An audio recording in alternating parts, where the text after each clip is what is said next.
Welcome to Quiet Universe, where we explore the mysteries that keep us staring into the void, wondering what might be staring back. Tonight, we're diving into a question that reshapes everything we think we know about civilization, progress, and our place in the cosmos. The Kardashev Scale isn't just a ranking of technological advancement. It's a way to measure the sheer power a species can wield. Right now, humanity is barely even a footnote on that scale, struggling to harness the energy of a single planet.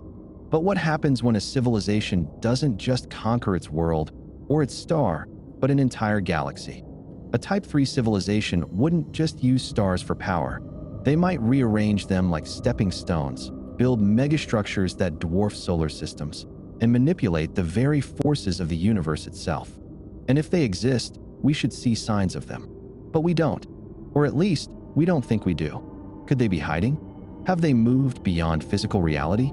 Or, maybe, have they already shaped the universe in ways we're too primitive to even recognize? This is a journey into the farthest reaches of intelligence, technology, and the limits of existence itself. Buckle in. It's going to be a long ride. Before we begin, if you enjoy unraveling the mysteries of the universe and getting lost in ideas that may not let you sleep tonight, consider subscribing. Not because a Type 3 civilization demands it, as far as we know, but because there's always more to explore, and you might just enjoy where this journey takes us. Now, let's begin. Imagine standing on a balcony overlooking a vast, glittering city at night, where every light represents a home, a street, or a towering skyscraper humming with life. The skyline stretches endlessly, a testament to human ambition and ingenuity. Now, take that image, that feeling of structured chaos, and stretch it far beyond Earth, beyond planets, beyond stars, beyond the limits of what we can even imagine. Somewhere out there, if the laws of physics and the relentless march of progress allow, there might be civilizations that don't just build cities but construct entire galaxies to suit their needs. To us, the idea is almost incomprehensible. We struggle with our own infrastructure, dealing with traffic jams and crumbling bridges, while a civilization operating on a galactic scale would be sculpting the very fabric of space itself. They wouldn't just extract energy from their star like a mere Type 2 civilization, something that already feels impossible from our perspective. No, they would command the full power of billions of stars, harnessing them like we harness the rivers that once powered our earliest machines. These civilizations, if they exist, wouldn't be bound by the constraints we know. The gravitational pull of a black hole? A resource, not a danger. The explosive energy of supernovae? A tool, not a catastrophe. The dark void between galaxies? Perhaps just a playground for their experiments in bending reality itself. For a civilization like this, distance wouldn't be a concern. We see light years as an impenetrable wall between us and the stars, a reminder that we are trapped in a small pocket of the universe. But to them, space might be nothing more than a set of coordinates waiting to be rearranged. They might not even need ships in any way we understand. When you control the forces that shape the cosmos, why would you need something as crude as metal hulls and fusion engines? Why travel at all when you could simply reshape space-time to bring everything closer? And then there's the question of time. We measure our history in thousands of years, thinking of ancient civilizations as impossibly distant. But on a cosmic scale, even our oldest empires are nothing more than a flicker. If a species reached the level of a Type 3 civilization, the timescales they operate on might be just as unfathomable. Their technology could be so advanced that they don't merely predict the future. They control it, nudging the flow of galaxies as subtly as we adjust the course of a river. Maybe to them, entire epochs are like the passing of seasons, their civilizations rising and falling across millions of years, each iteration more complex and refined than the last. What would beings like this be like? Would they have any resemblance to us at all? If survival and power are no longer concerns, what drives them? We define ourselves by struggle, by ambition, by the need to push forward. But if a civilization has already conquered the stars, what else is there? Perhaps their priorities shift to something unrecognizable. Maybe they no longer exist in physical form at all, having transcended biology in favor of something beyond even artificial intelligence. a kind of distributed consciousness spread across an entire galaxy.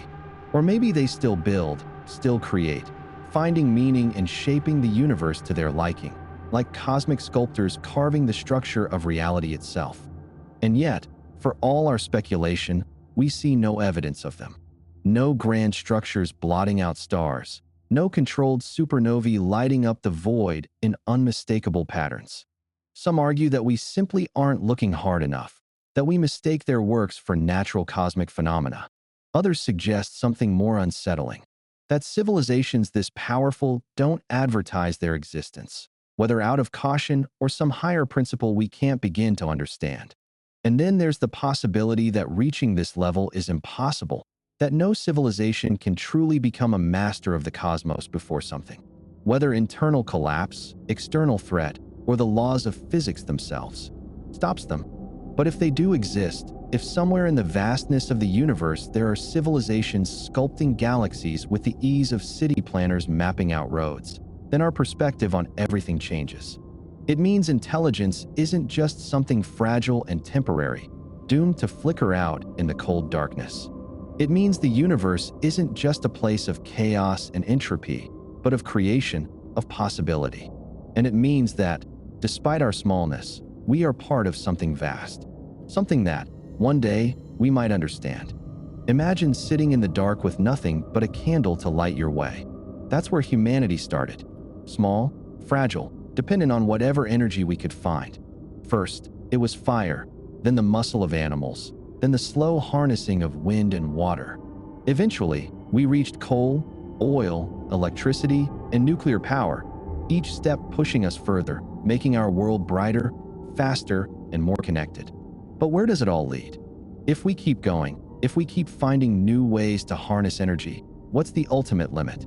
That's the question Nikolai Kardashev asked in 1964. Instead of thinking about civilizations in terms of borders, languages, or technology, he thought about them in terms of power.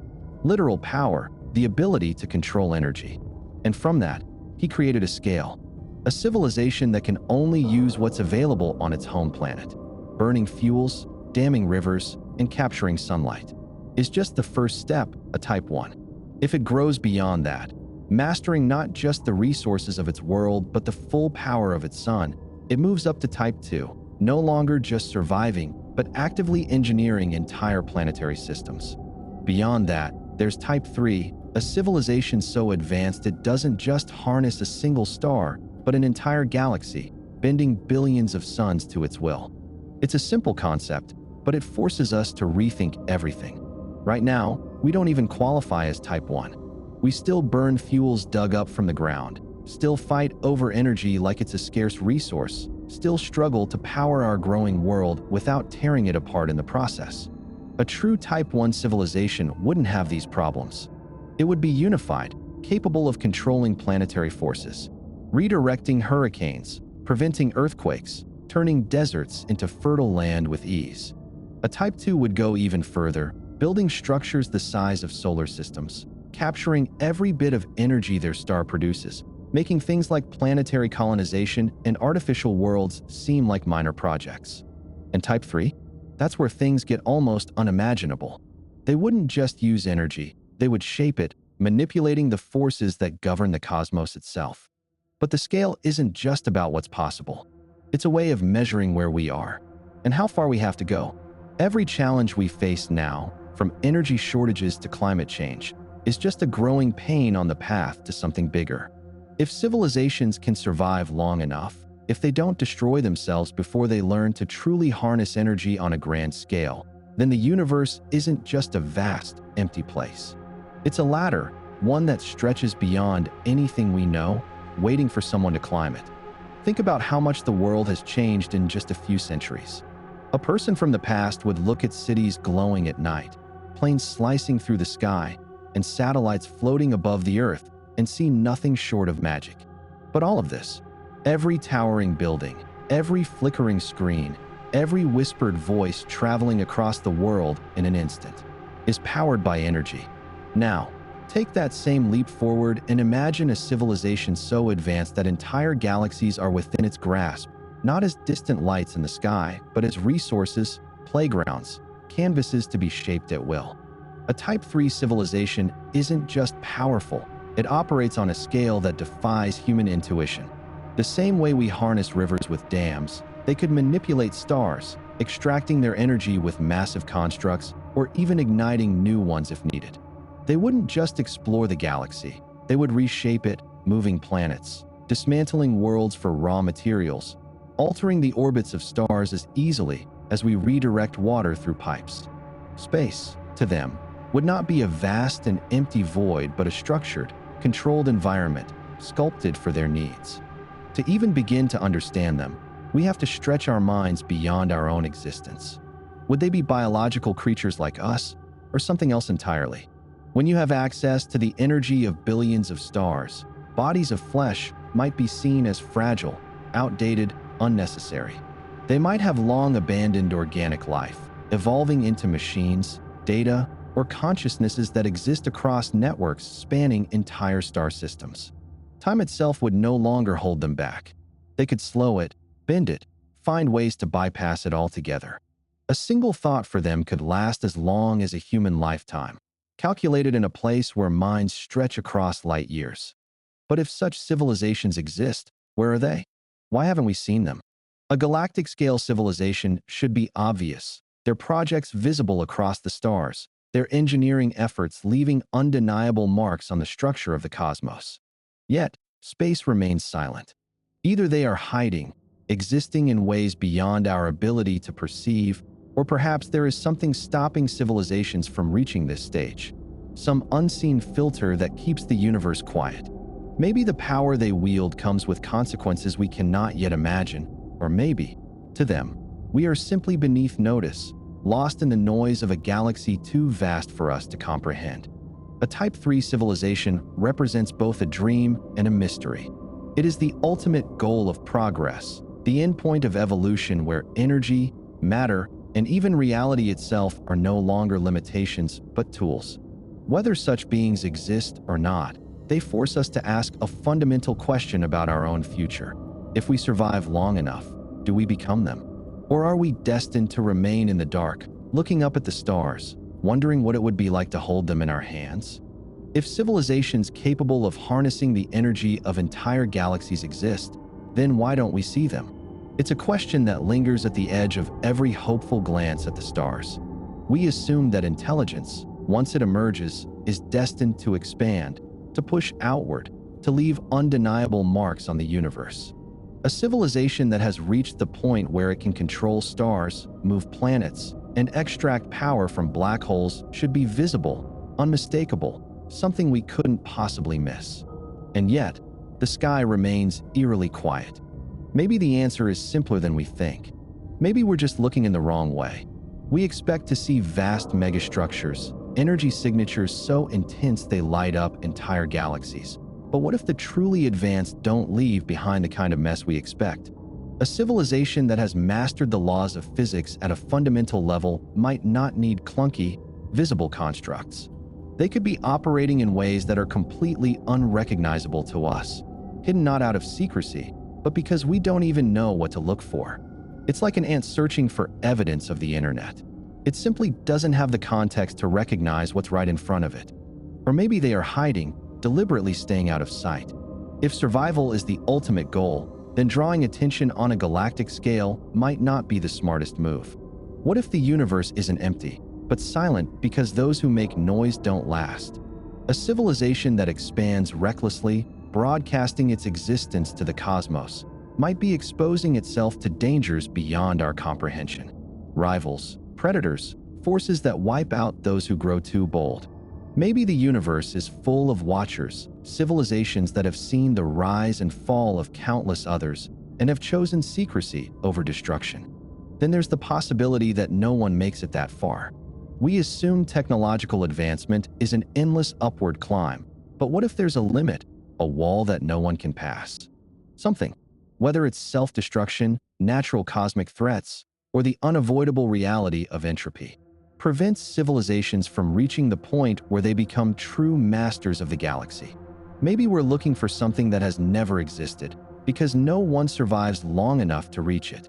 If that's the case, then the real question isn't where they are, but whether we have any chance of being the first to break through. And yet, there's another, stranger thought. What if they're already here? Not in the sense of UFOs and whispered conspiracies, but in a way far beyond human understanding. A civilization that has evolved past the need for physical forms might exist in ways we can't perceive, integrated into the very fabric of reality itself. They wouldn't be visiting us in spacecraft. They would be watching through the laws of physics, encoded into the energy patterns of the universe, existing on a scale where we are little more than background noise. The question of where they are isn't just about finding aliens. It's about figuring out what kind of universe we live in. Is it a universe where intelligence thrives and expands, filling the stars with life? Or is it a cold, empty place where the silence isn't a mystery, but a warning? The answer to that might determine our own future more than we realize. If the universe is truly empty, then we are alone with an unimaginable responsibility. To be the first, to be the ones who break the silence, to reach the heights no one else has. And if it isn't empty, then we have to ask ourselves what kind of universe we're stepping into. Are we entering a galaxy full of others like us, waiting to be found? Or are we walking blindly into something far older, far greater, and far more terrifying than we ever imagined? Chapter 1. Understanding the Kardashev Scale. Why was the Kardashev Scale created? Who was Nikolai Kardashev? The Kardashev Scale was not created as a simple ranking system for civilizations, but rather as a profound attempt to grasp the vast possibilities of intelligence in the universe. In the early 1960s, the world was standing at the brink of a new technological era, with space exploration no longer confined to science fiction. The cosmos, once viewed as an unreachable void, was suddenly within the grasp of radio waves and satellites, opening up the possibility that intelligent life, if it existed beyond Earth, might be detectable. At this time, astrophysicists were beginning to consider not just the search for extraterrestrial life, but the potential stages of its technological evolution. If humanity had only just begun to harness the power of space communication, what could a civilization that was centuries or even millennia ahead of us look like? Would their energy demands be so immense that they could harness the full power of their planet, their star, or even their entire galaxy? It was in this climate of intellectual curiosity and rapid scientific progress that a young Soviet astrophysicist named Nikolai Kardashev asked a fundamental question. How can we classify the advancement of civilizations based on their ability to use and control energy on an astronomical scale? Nikolai Kardashev was not merely an academic lost in abstract theorizing. He was a scientist driven by a deep fascination with the unknown and a relentless desire to expand the boundaries of human understanding. Born in 1932 in the Soviet Union, he came of age in a time when science was both a tool for political ambition and a genuine gateway to discovery. He studied astrophysics at Moscow State University and later became involved in the burgeoning field of radio astronomy. The Cold War was at its height, and space was not just an intellectual frontier. It was a battleground of prestige between superpowers. The Soviet Union had already stunned the world by launching Sputnik in 1957, and the race for cosmic dominance was well underway. In this era of intense scientific competition, Kardashev's interests were focused on something that transcended geopolitics: the search for signals from intelligent life beyond Earth. His work was shaped by a growing realization that any advanced civilization would require unfathomable amounts of energy to sustain its technology. This was not a trivial observation. It meant that if humanity wished to detect alien civilizations, it would not be enough to listen for simple radio signals. The most advanced civilizations might manipulate energy on scales beyond anything humans had conceived, leaving behind cosmic footprints that could be observed from light years away. In 1964, Kardashev proposed a system to categorize civilizations based on their energy consumption. His idea was as elegant as it was revolutionary. Instead of focusing on social structures, political systems, or cultural complexity, his scale classified civilizations purely by their ability to harness energy. A Type 1 civilization would be one that could fully utilize the energy resources of its home planet.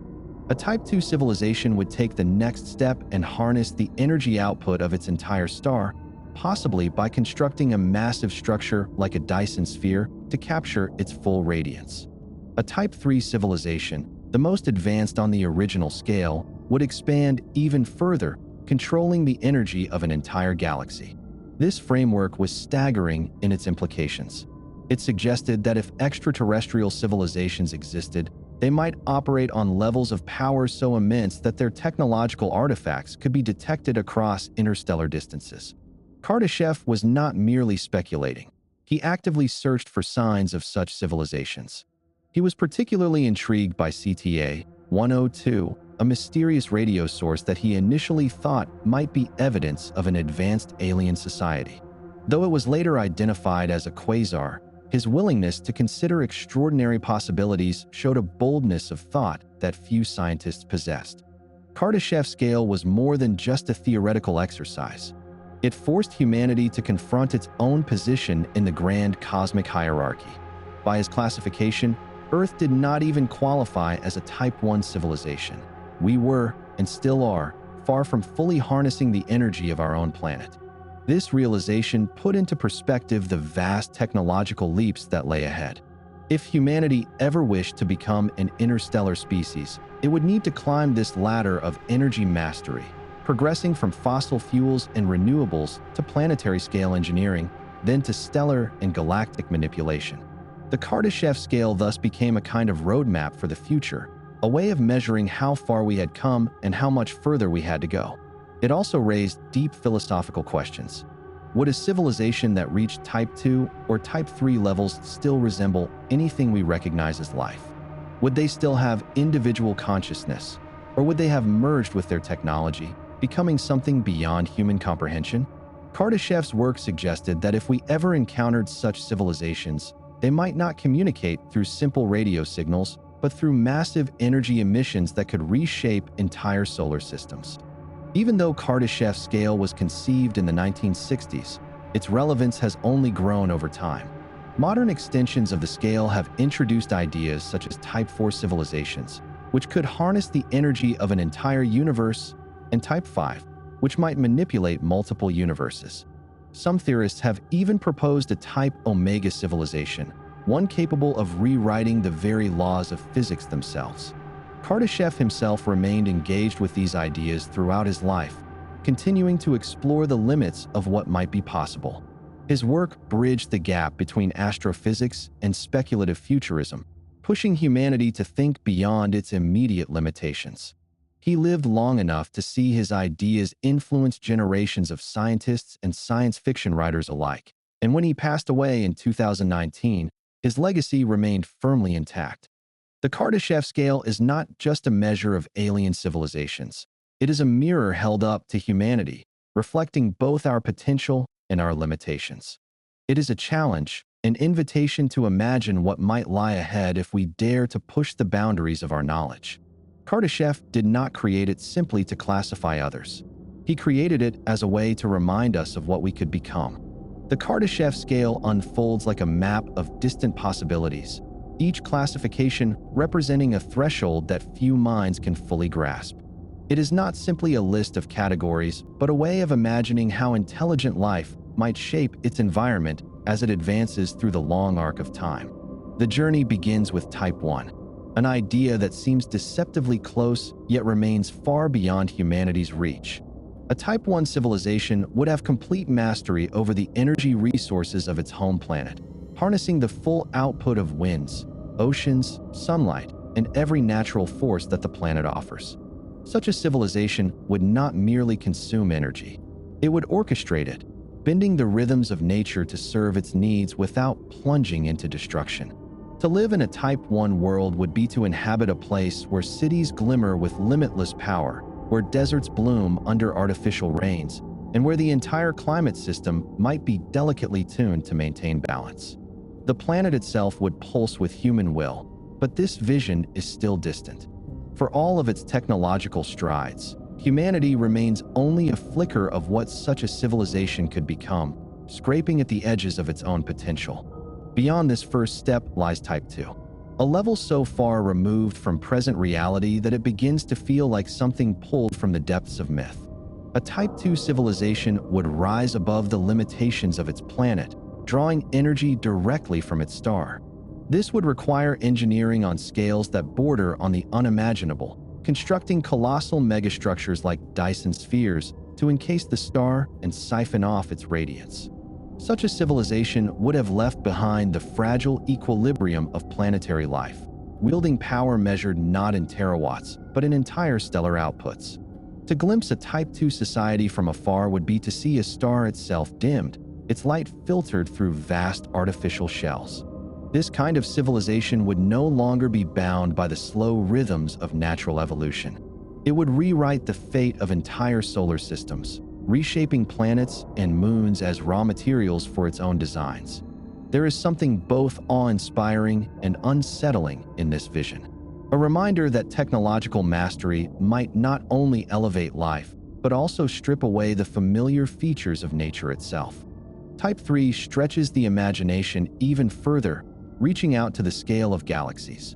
Such a civilization would command the combined energy of billions of stars, drawing power from entire systems and moving across the cosmic landscape like a vast, unseen force. By this stage, the line between biology and technology would likely blur into something unrecognizable. Life as we understand it might no longer exist, replaced by networks of machines or collective intelligences spanning light years. The galaxy would not simply host this civilization. It would be part of it, woven into the architecture of its existence. The presence of a Type 3 civilization would leave scars across the stars, with whole regions of space reshaped or extinguished to fuel its endless hunger for energy. The idea of such a power raises unsettling questions. Would there be anything left of individuality, of art, or of meaning in a society so consumed by its own vastness? Or would it become something entirely new? A kind of cosmic mind that drifts across the galaxy, indifferent to the fleeting concerns of biological beings? In later years, the Kardashev Scale was stretched further, expanding into realms where even imagination struggles to follow. Type 4 civilizations, if they exist, would transcend the limits of galaxies altogether, tapping into the energy of entire universes. The forces they would wield would not be bound by stars or matter, but by the very fabric of space-time itself. Such entities might manipulate dark energy, bend the laws of physics, or carve pathways between alternate realities. Their existence would be so far removed from human experience that any attempt to describe them feels like trying to explain fire to a creature that has never seen light. And beyond that, at the farthest edge of speculation, some have suggested the idea of Type 5 or even Type Omega civilizations, capable of reshaping entire multiverses or rewriting the fundamental constants of reality. At this level, the distinction between intelligence and the universe itself might collapse entirely, leaving behind something that exists not within the cosmos, but as the cosmos. What makes the Kardashev Scale so haunting is that it casts humanity's place in the universe against an unfathomable horizon. It offers a vision of progress that stretches across eons, but it also raises the unsettling possibility that most civilizations never make it far along this path. The silence of the cosmos presses heavily against the scale's towering expectations. If there are Type 2 or Type 3 civilizations out there, why have their great works not filled the night sky with signs of their presence? The scale hints at a future that could elevate a species beyond every limit it once believed unbreakable. But it also leaves open the possibility that the journey is far more perilous than it seems. To contemplate these distant stages of advancement is to confront the fragility of intelligence itself, balanced on the knife's edge between self-destruction and transcendence. The Kardashev Scale does not promise that all life will rise through its ranks. It merely sketches the outlines of what could be possible if a species survives long enough to claim its place among the stars. It invites both wonder and unease, offering glimpses of futures so alien they might no longer be futures for beings like us. Whether any civilization has ever reached these heights remains unknown. Perhaps the universe is already scattered with distant minds who long ago crossed these thresholds, leaving behind traces we are still too primitive to recognize. Or perhaps the scale is not a ladder to be climbed, but a riddle, A question about whether intelligence, by its very nature, carries within it the seeds of its own undoing. The answer remains hidden in the dark spaces between the stars, waiting for those bold enough to search. Where does humanity stand today? If humanity were to glance at the Kardashev Scale like a mirror, it would not see the towering achievements of a civilization that has mastered its world, nor the cosmic grandeur of those that might one day command the energy of entire stars or galaxies. Instead, it would see something caught between potential and limitation, restless, ambitious, but still tethered to a fragile existence. At roughly 0.72 on the scale, the human species has not yet reached the threshold of a true Type 1 civilization, still unable to harness and control the full energy output of its own planet. The progress made so far is undeniable. Vast electrical grids stretch across continents, nuclear power hums in the depths of reactors, and renewable energy sources tap into the rhythms of the natural world. But these are scattered efforts, far from the seamless mastery that a Type 1 civilization would possess. Fossil fuels still form the backbone of energy consumption, inefficient and finite, leaving behind scars of pollution that threaten the very stability of the planet itself. The path forward is neither straight nor assured, and with each step toward progress, there looms the ever-present danger of self-inflicted collapse. The limitations are not merely technological, but deeply woven into the structure of human society. A Type 1 civilization would require a planet that functions as a single, interconnected system. Resources managed with precision, conflicts resolved without devastation, and energy harnessed on a planetary scale rather than hoarded in fragmented national grids. But humanity is still divided, locked into geopolitical struggles and economic disparities that make coordinated advancement almost impossible. While some regions experiment with fusion power or solar megaprojects, others struggle to provide even the most basic energy infrastructure. There is no singular momentum pushing civilization forward. Instead, there are uneven bursts of progress, hindered by the weight of outdated systems and resistance to change. The question is not just whether humanity can develop the necessary technologies, but whether it can overcome its own disunity long enough to wield them effectively. Even as the species inches toward greater energy consumption, there remains the unsettling possibility that the challenges of transition may be too great. Moving toward Type 1 status means increasing energy usage on an unprecedented scale, yet the very act of doing so risks amplifying existing environmental destruction. Climate change, driven by the reckless consumption of fossil fuels, threatens to destabilize ecosystems and societies before a clean energy transition can take full effect. A planet-heating catastrophe could arrive before fusion energy or space-based solar power become viable replacements, leaving humanity trapped in a self-inflicted crisis. Nuclear war, economic collapse, or the unintended consequences of artificial intelligence and automation could all serve as barriers to progress, locking civilization in a state where it never quite reaches the next stage. Or worse, regresses entirely. The road to becoming a Type 1 civilization is not just about harnessing energy, but about survival. Every major step forward introduces new vulnerabilities, forcing humanity to learn whether it can navigate the dangers of its own ambitions.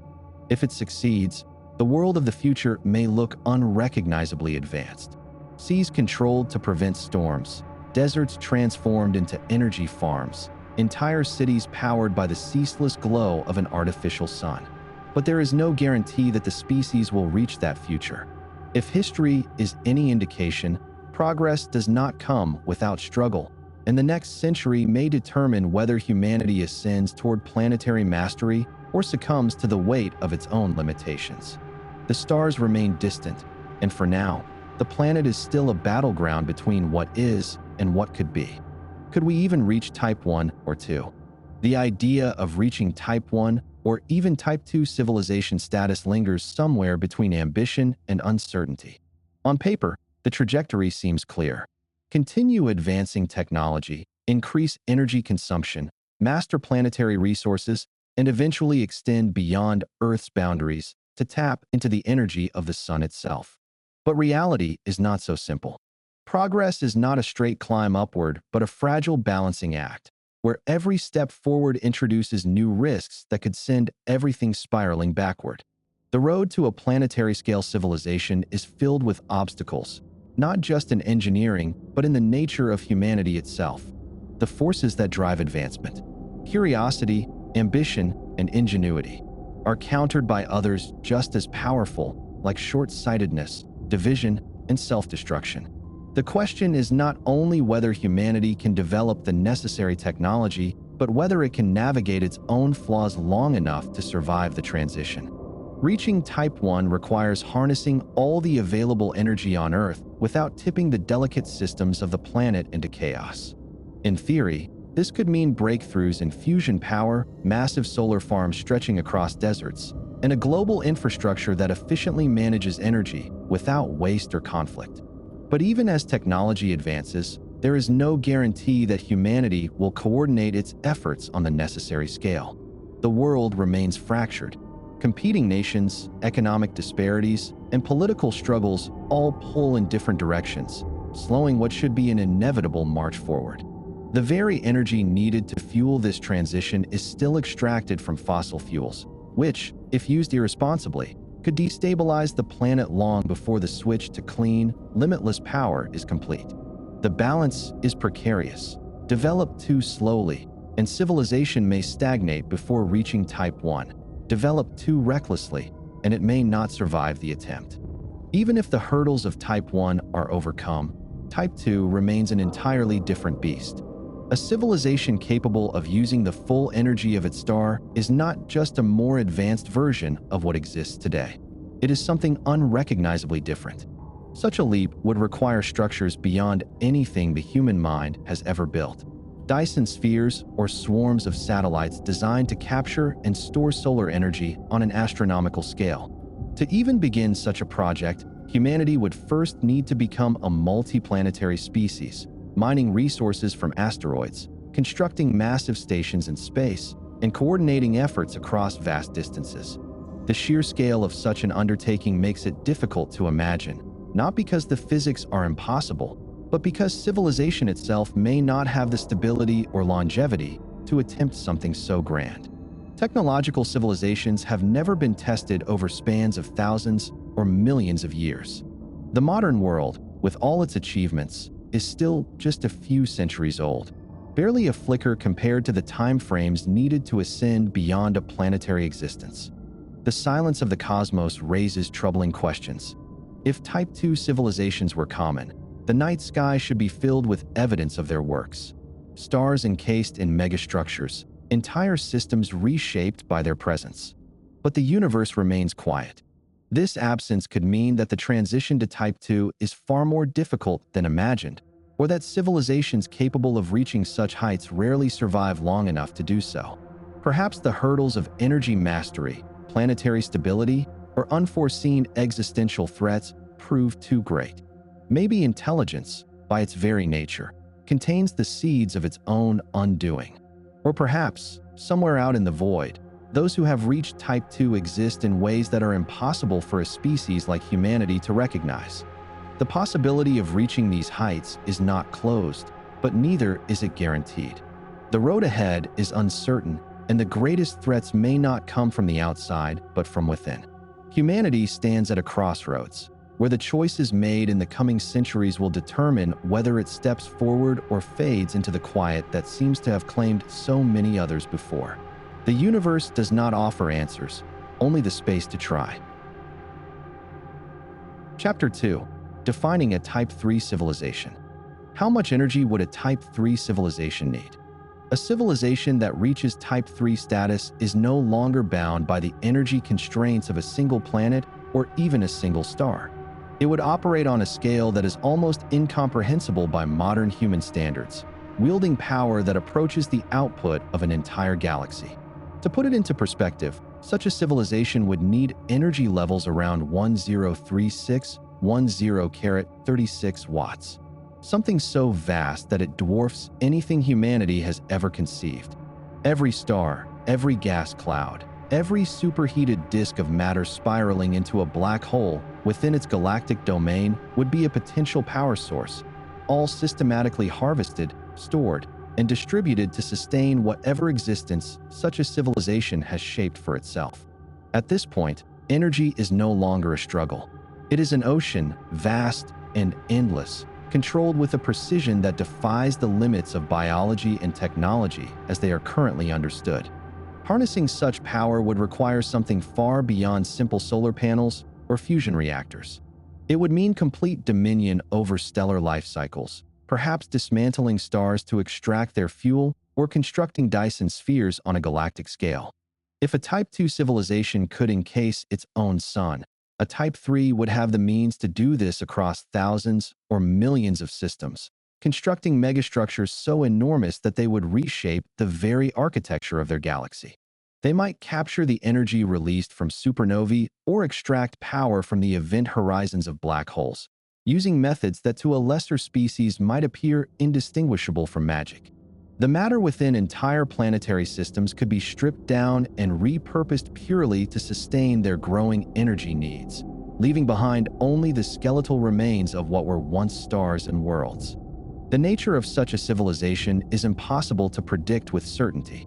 Would they still resemble biological beings, or would they have long since merged with their own technology, existing as vast computational networks that stretch across the stars?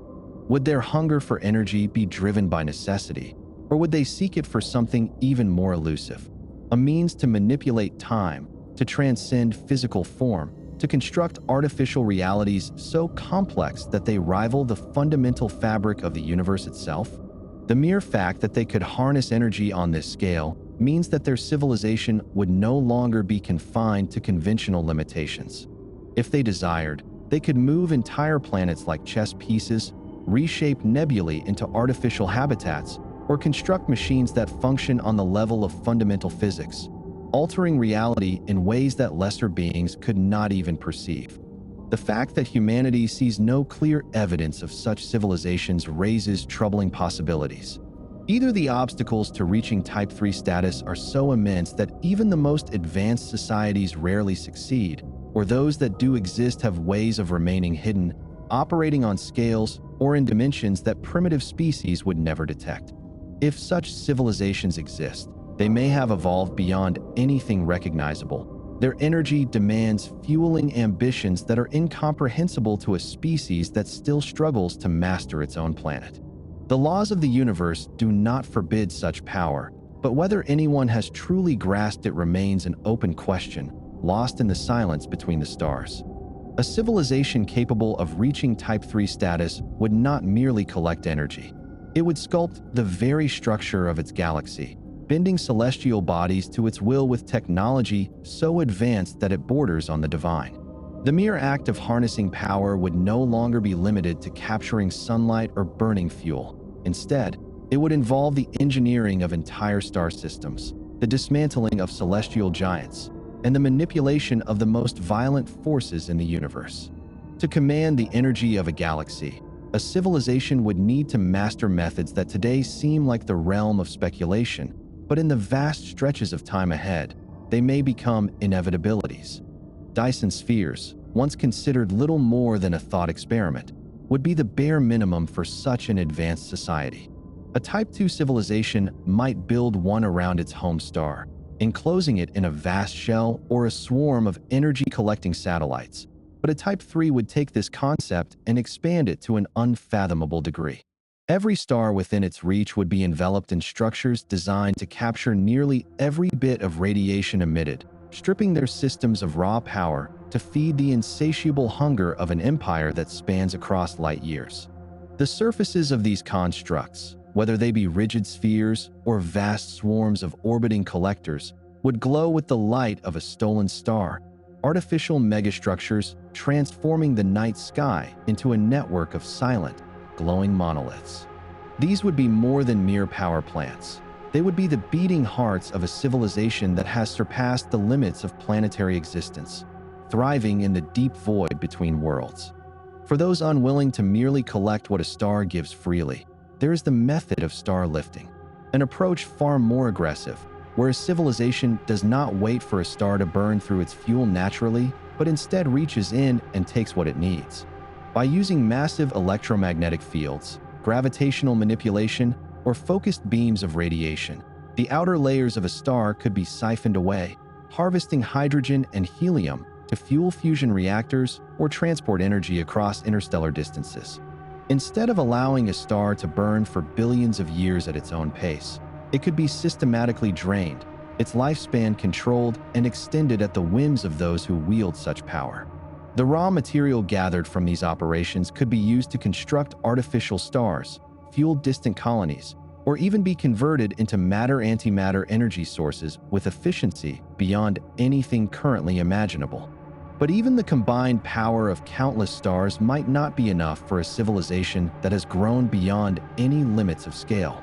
For those seeking the highest levels of energy output, there is only one place left to turn: quasars, the engines of the cosmos.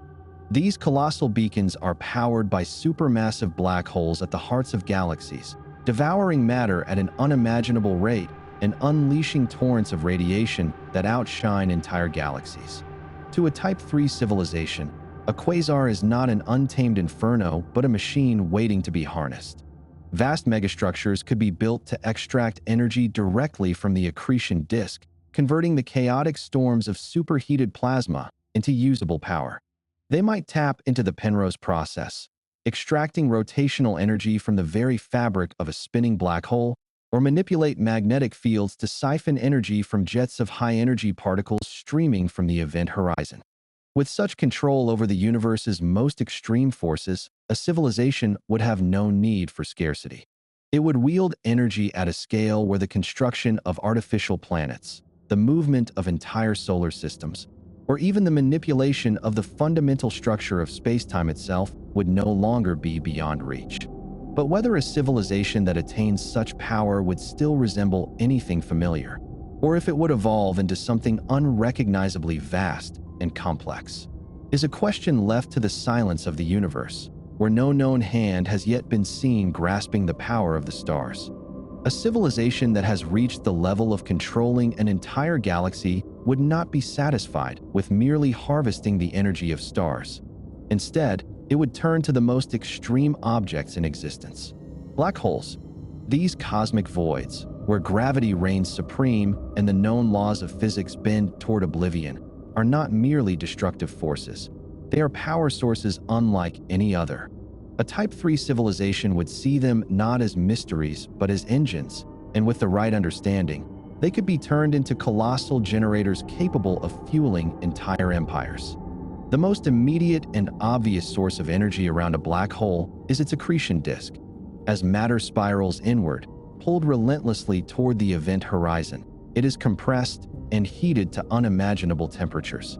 Gas, dust, and even entire stars shredded by tidal forces become part of this chaotic whirlpool, glowing with radiation before they are consumed. The energy released here is staggering, far more efficient than nuclear fusion, far greater than what a star produces under normal circumstances. If a civilization were advanced enough to build structures that could survive the extreme gravitational forces and intense radiation, it could extract this energy on an enormous scale. Satellites or artificial megastructures could be positioned just outside the event horizon, capturing the energy before it vanishes into the abyss. The raw output of such a system would be immense, far surpassing anything a single star could provide. But there are more sophisticated ways to extract energy from a black hole, and one of them is the Penrose process. Unlike merely collecting radiation from the accretion disk, this method involves stealing energy directly from the black hole's rotation. If an object is carefully placed in the ergosphere, the region of distorted space where a rotating black hole drags everything around with it, then part of its energy can be flung away at higher speeds while the rest is pulled in. The result is a net gain in energy, a process that, in theory, could be exploited on an industrial scale.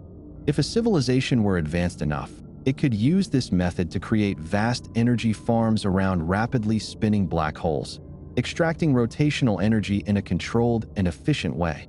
In doing so, it could power vast computational networks, interstellar civilizations, or even more exotic projects like artificial wormholes or time dilation experiments. Yet black holes offer one final, more fundamental method of energy extraction: Hawking radiation. Even the most massive black holes do not last forever. They evaporate, albeit on timescales far longer than the current age of the universe. This process, theorized by Stephen Hawking, suggests that black holes emit tiny amounts of radiation due to quantum effects at the event horizon. For a small black hole, this radiation would be intense, and a civilization advanced enough to create or capture such black holes could use them as controlled power sources. Artificially created micro-black holes, kept stable in containment fields, could function as energy reactors, slowly radiating away their mass in a controlled and usable form. This would provide a compact, virtually limitless power source, one that could be deployed on spacecraft, planetary colonies, or even as part of intergalactic scale engineering projects. To wield the energy of black holes is to master the most extreme environments the universe has to offer. Any civilization capable of doing so would no longer be bound by the limitations of planetary existence. It could spread across the stars, build artificial worlds, or perhaps even rewrite the nature of reality itself. Yet whether such a civilization would still have recognizable ambitions, or if it would become something so vastly different that it no longer resembled life as we understand it, remains an open question. If such beings exist, their works would be hidden in the void, operating at scales so vast and so distant that their presence is indistinguishable from the fundamental workings of the cosmos itself. Could dark matter or dark energy be used? The idea of harnessing dark matter or dark energy is not just an engineering challenge. It is an existential leap into the unknown. A civilization capable of reaching beyond the conventional energy sources of stars and black holes would need to engage with the very fabric of the universe itself. And yet, even now, humanity does not fully understand what dark matter and dark energy are, let alone how they might be manipulated. These are not just exotic materials or distant forces. They are the silent architects of the cosmos, shaping galaxies and governing the expansion of space itself. If a Type 3 civilization were to reach the point of using them as an energy source, it would have to possess knowledge far beyond anything humanity can currently conceive. Dark matter, the elusive substance that accounts for most of the mass in the universe, does not interact with light, nor does it behave like any form of matter we are familiar with. It passes through planets, through stars, even through our own bodies without leaving a trace. And yet, it exerts a gravitational pull strong enough to bind galaxies together. If an advanced civilization could unlock the secrets of its existence, it might find ways to manipulate it, condense it, or even convert it into a usable form of energy. There are theories that suggest dark matter could consist of yet undiscovered particles, possibly capable of decaying into radiation or interacting with forces beyond the four we currently understand. If these interactions could be controlled, dark matter could become a power source unlike any other, an invisible, omnipresent reservoir of mass and energy waiting to be tapped. Dark energy, on the other hand, is even more enigmatic. It is not something that exists in concentrated pockets or clusters, but is instead woven into the very structure of space itself. It is responsible for the accelerating expansion of the universe, a force that pushes galaxies apart with ever-increasing speed.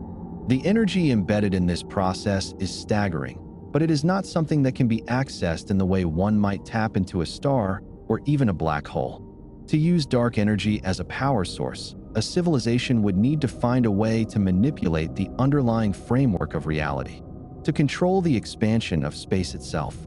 If this were possible, it would not just provide an energy source, it would grant access to cosmic scale engineering, allowing the very shape and motion of the universe to be altered. A civilization that could harness dark energy might no longer be constrained by traditional notions of movement, power, or even time itself. It could reshape the structure of space to create pathways between distant galaxies, warp regions of the cosmos to create energy-rich zones, or perhaps even slow or accelerate the heat death of the universe. If dark energy could be channeled, a civilization might gain control over the fundamental forces that dictate the fate of reality, moving beyond the scale of individual galaxies to something even greater. But such a level of understanding would mean that this civilization had transcended what we might recognize as physical limitations. It would not just be a Type 3 civilization in the traditional sense, but something beyond. Something operating at a level where it no longer simply harvests energy, but sculpts the universe itself. If such beings exist, their presence might not be visible in the way we expect.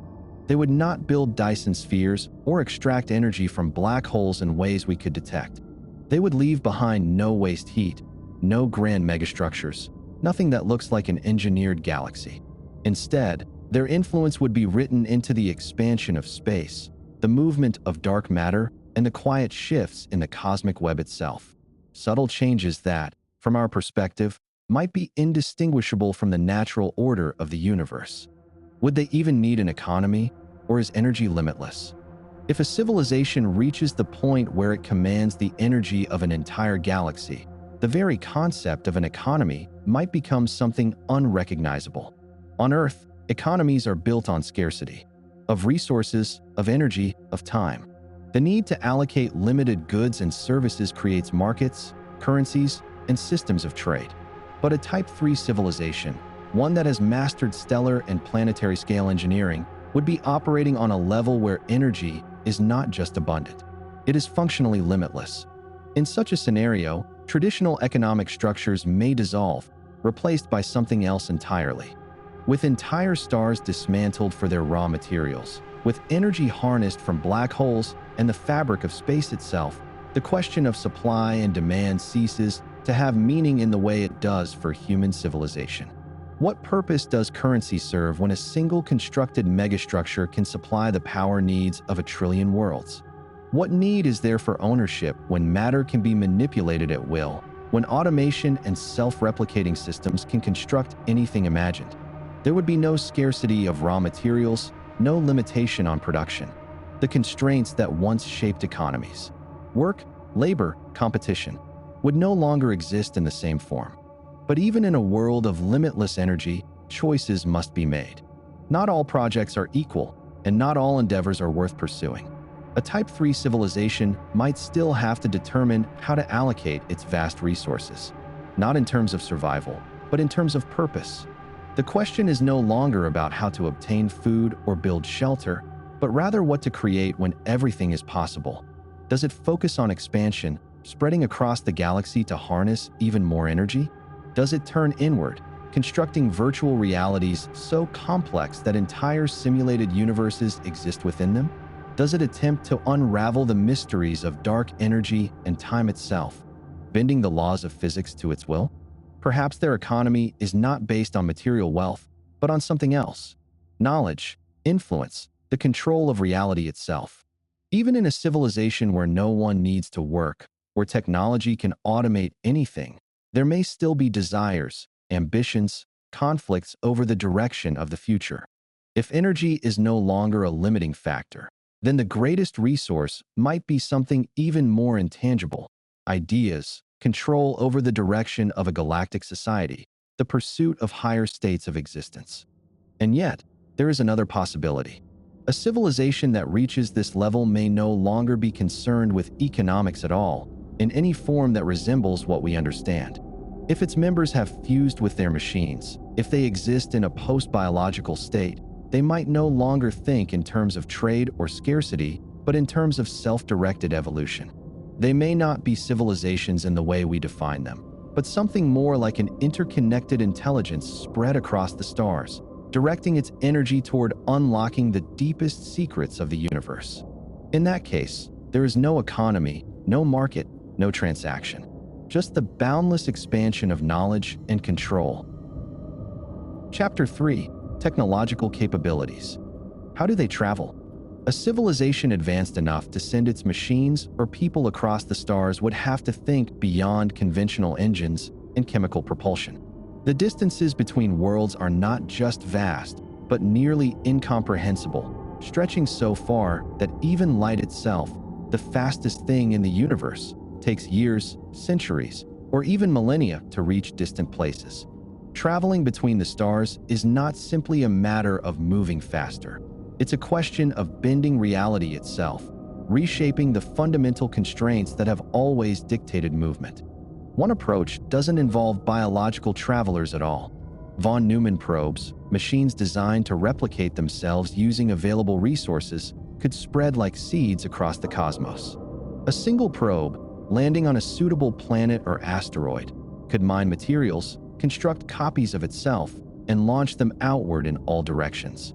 Given enough time, an entire galaxy could be mapped, cataloged, and even modified without a single living being ever setting foot on an alien world.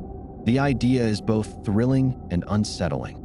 An endless wave of self-replicating explorers, potentially even outliving the species that sent them, drifting into eternity with no master left to command them.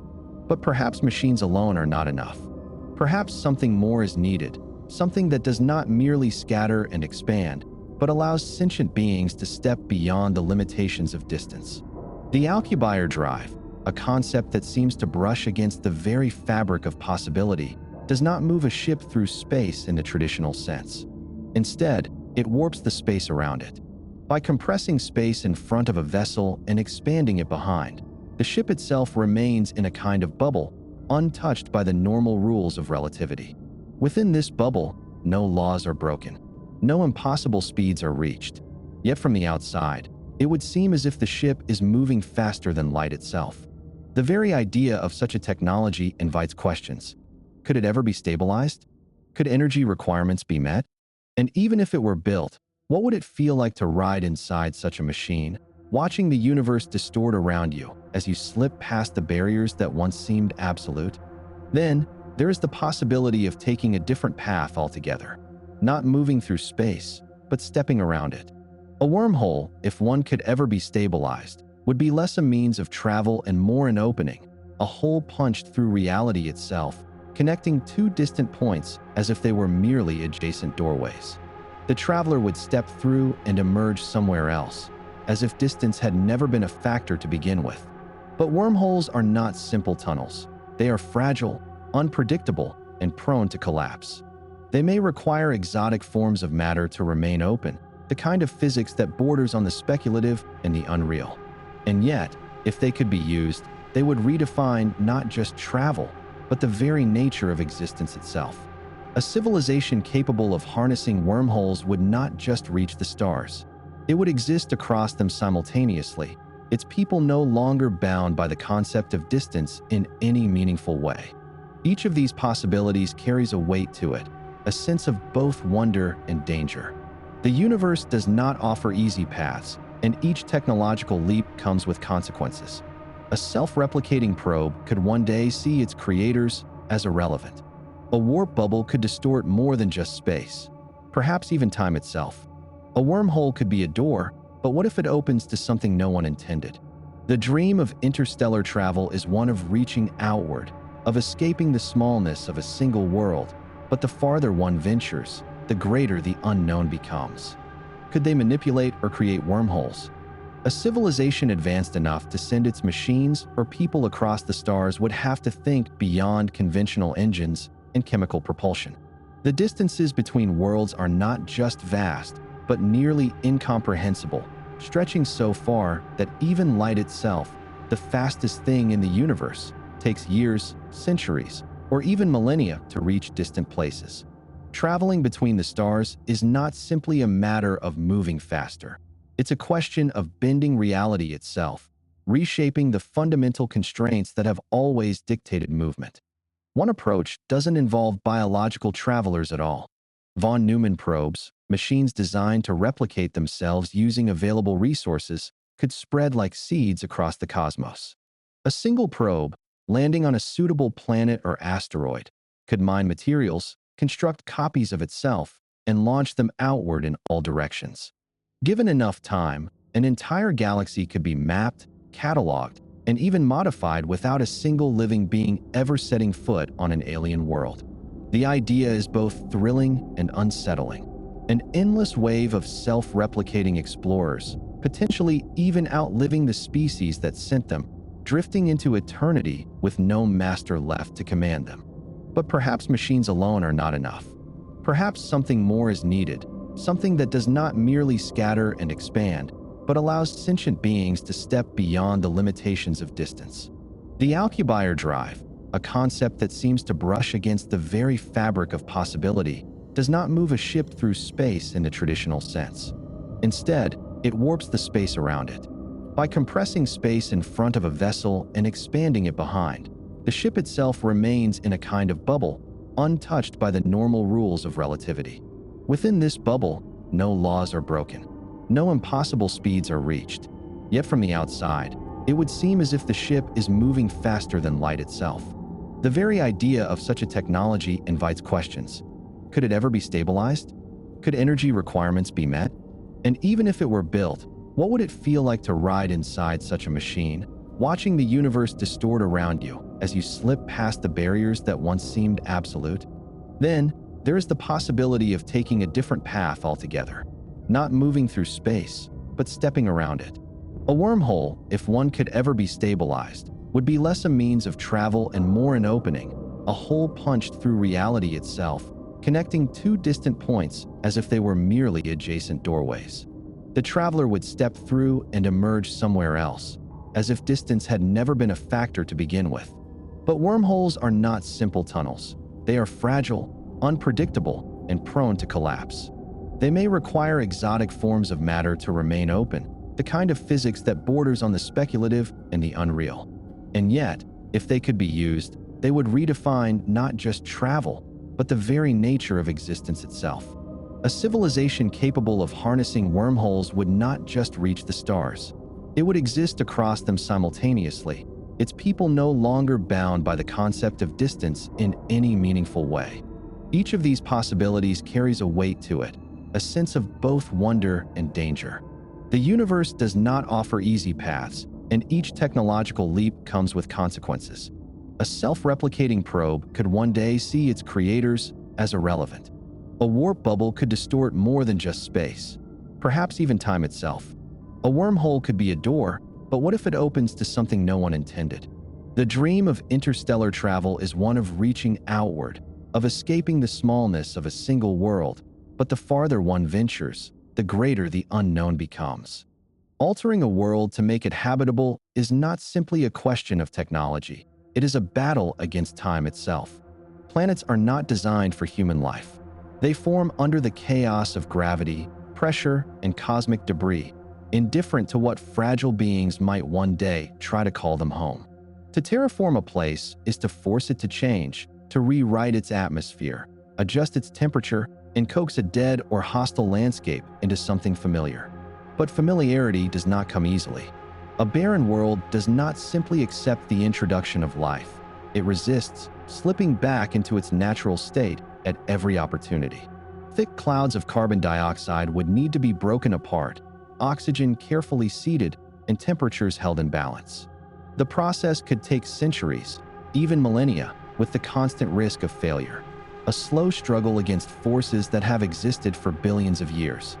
For those who see such a challenge as too uncertain, too slow, the thought of bypassing it entirely becomes tempting. If a world cannot be reshaped, then why not build one from nothing?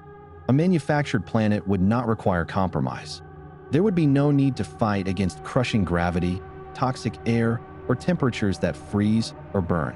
Every element of its design could be tailored, constructed piece by piece until it functioned perfectly. But creating a world is not the same as building a city or a spacecraft. It requires matter on a scale beyond comprehension. Vast quantities of rock, metal, and gas assembled into something that can hold itself together under its own weight. Artificial gravity, magnetic fields, and atmospheric control would not just be details. They would be the difference between a stable world and a lifeless husk. Between these two approaches lies a fundamental question. Is it easier to change nature or to replace it? Terraforming requires patience, a willingness to guide a world through an agonizingly slow transformation, hoping that the delicate balance does not collapse. Constructing a planet, on the other hand, requires absolute mastery over physics and engineering, the ability to not just manipulate matter, but to shape it on a cosmic scale. The decision is not just one of science, but of philosophy. Is it better to adapt to the universe as it is, working within its rules, or to override those rules entirely, creating something that never existed before?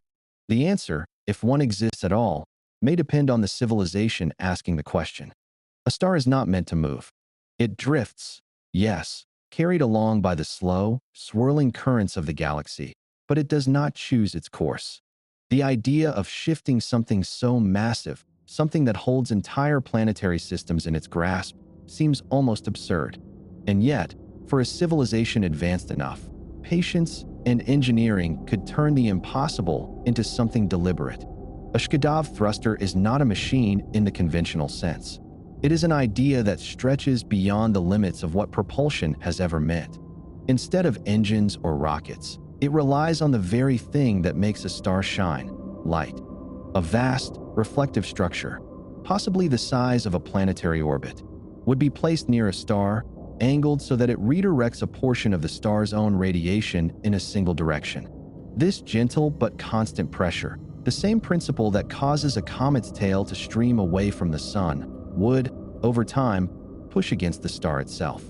A push that is unimaginably small in any human sense, but when applied over thousands, even millions of years, it becomes significant. The star would begin to shift, slowly but surely, dragging its entire planetary system along with it. Unlike a spacecraft maneuvering through space, this is not a journey measured in days or years. It is a process measured in eons, in the lifespan of civilizations, in the grand movements of celestial bodies. The question, of course, is why? Why move a star at all?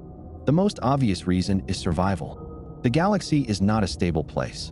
Stars drift into regions of radiation, into the gravitational pull of wandering objects, into encounters that could strip planets of their atmospheres or disrupt carefully balanced orbits.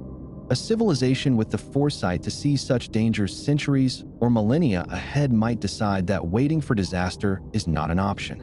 Instead of abandoning their home system, they could take it with them, steering it away from danger like a great cosmic arc. But perhaps the reason is not just survival. Perhaps the ambition of such a civilization stretches further toward long-term goals beyond the immediate needs of a single world.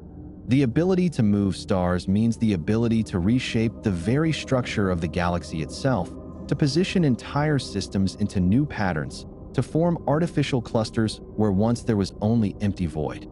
Such a feat would not be the work of individuals or even nations.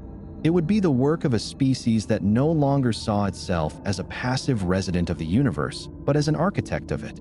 Whether such a thing could ever be achieved is a question of engineering, patience, and will.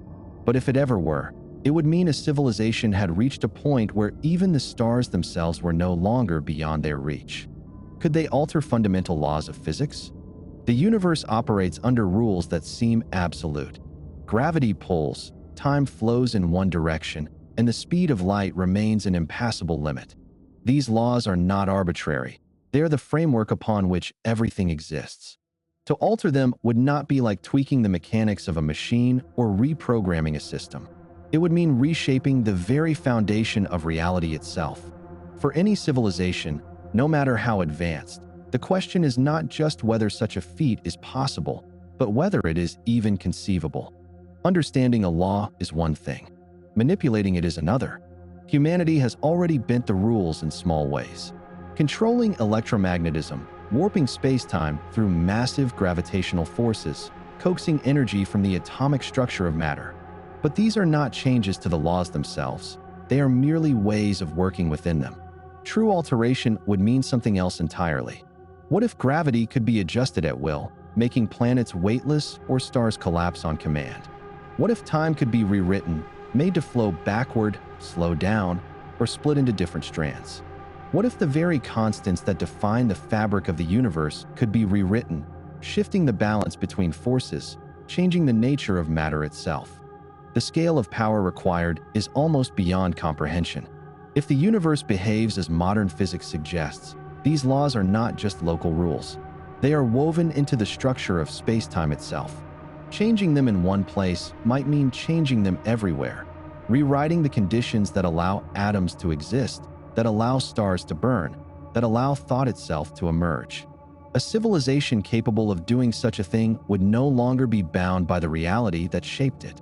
They would not simply be masters of their environment, nor merely architects of planets or stars.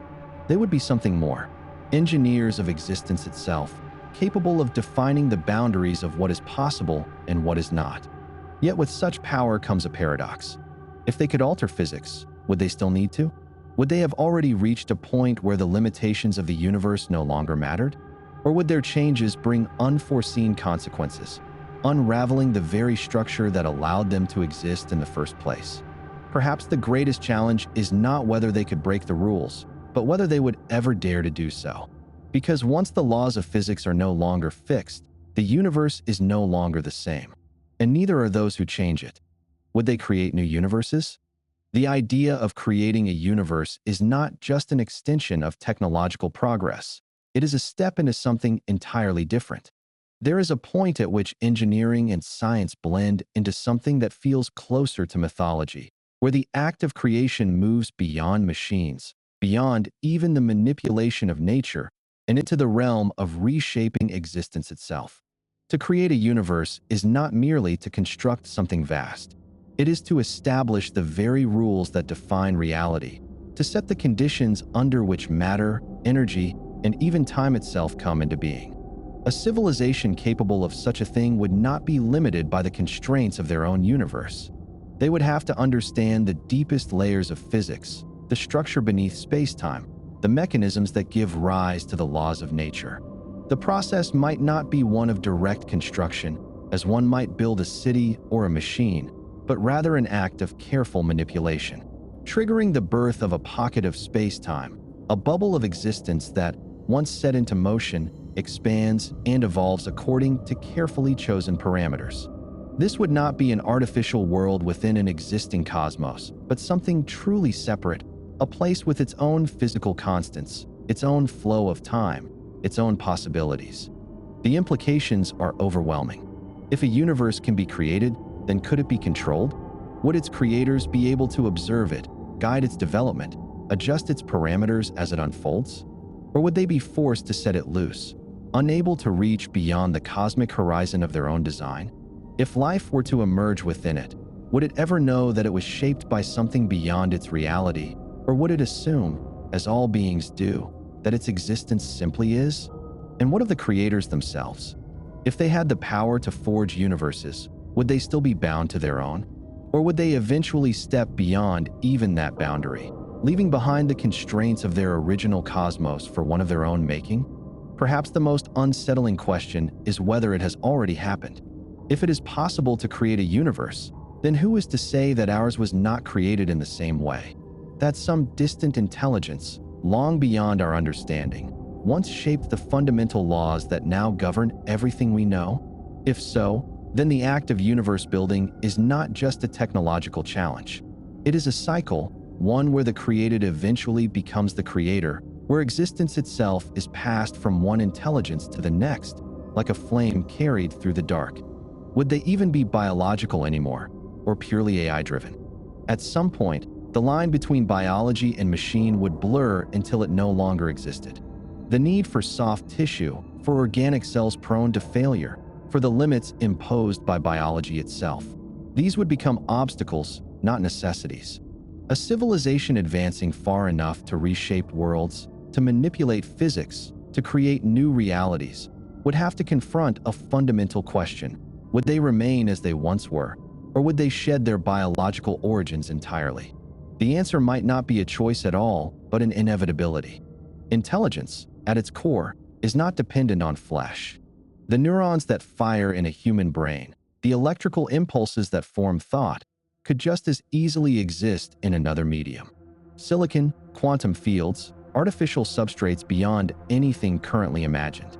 Whatever the material, the process of cognition itself could be preserved, refined, even enhanced. Biology is fragile, constrained by the need for oxygen, for water, for an environment that supports delicate chemical balances. Machines are not.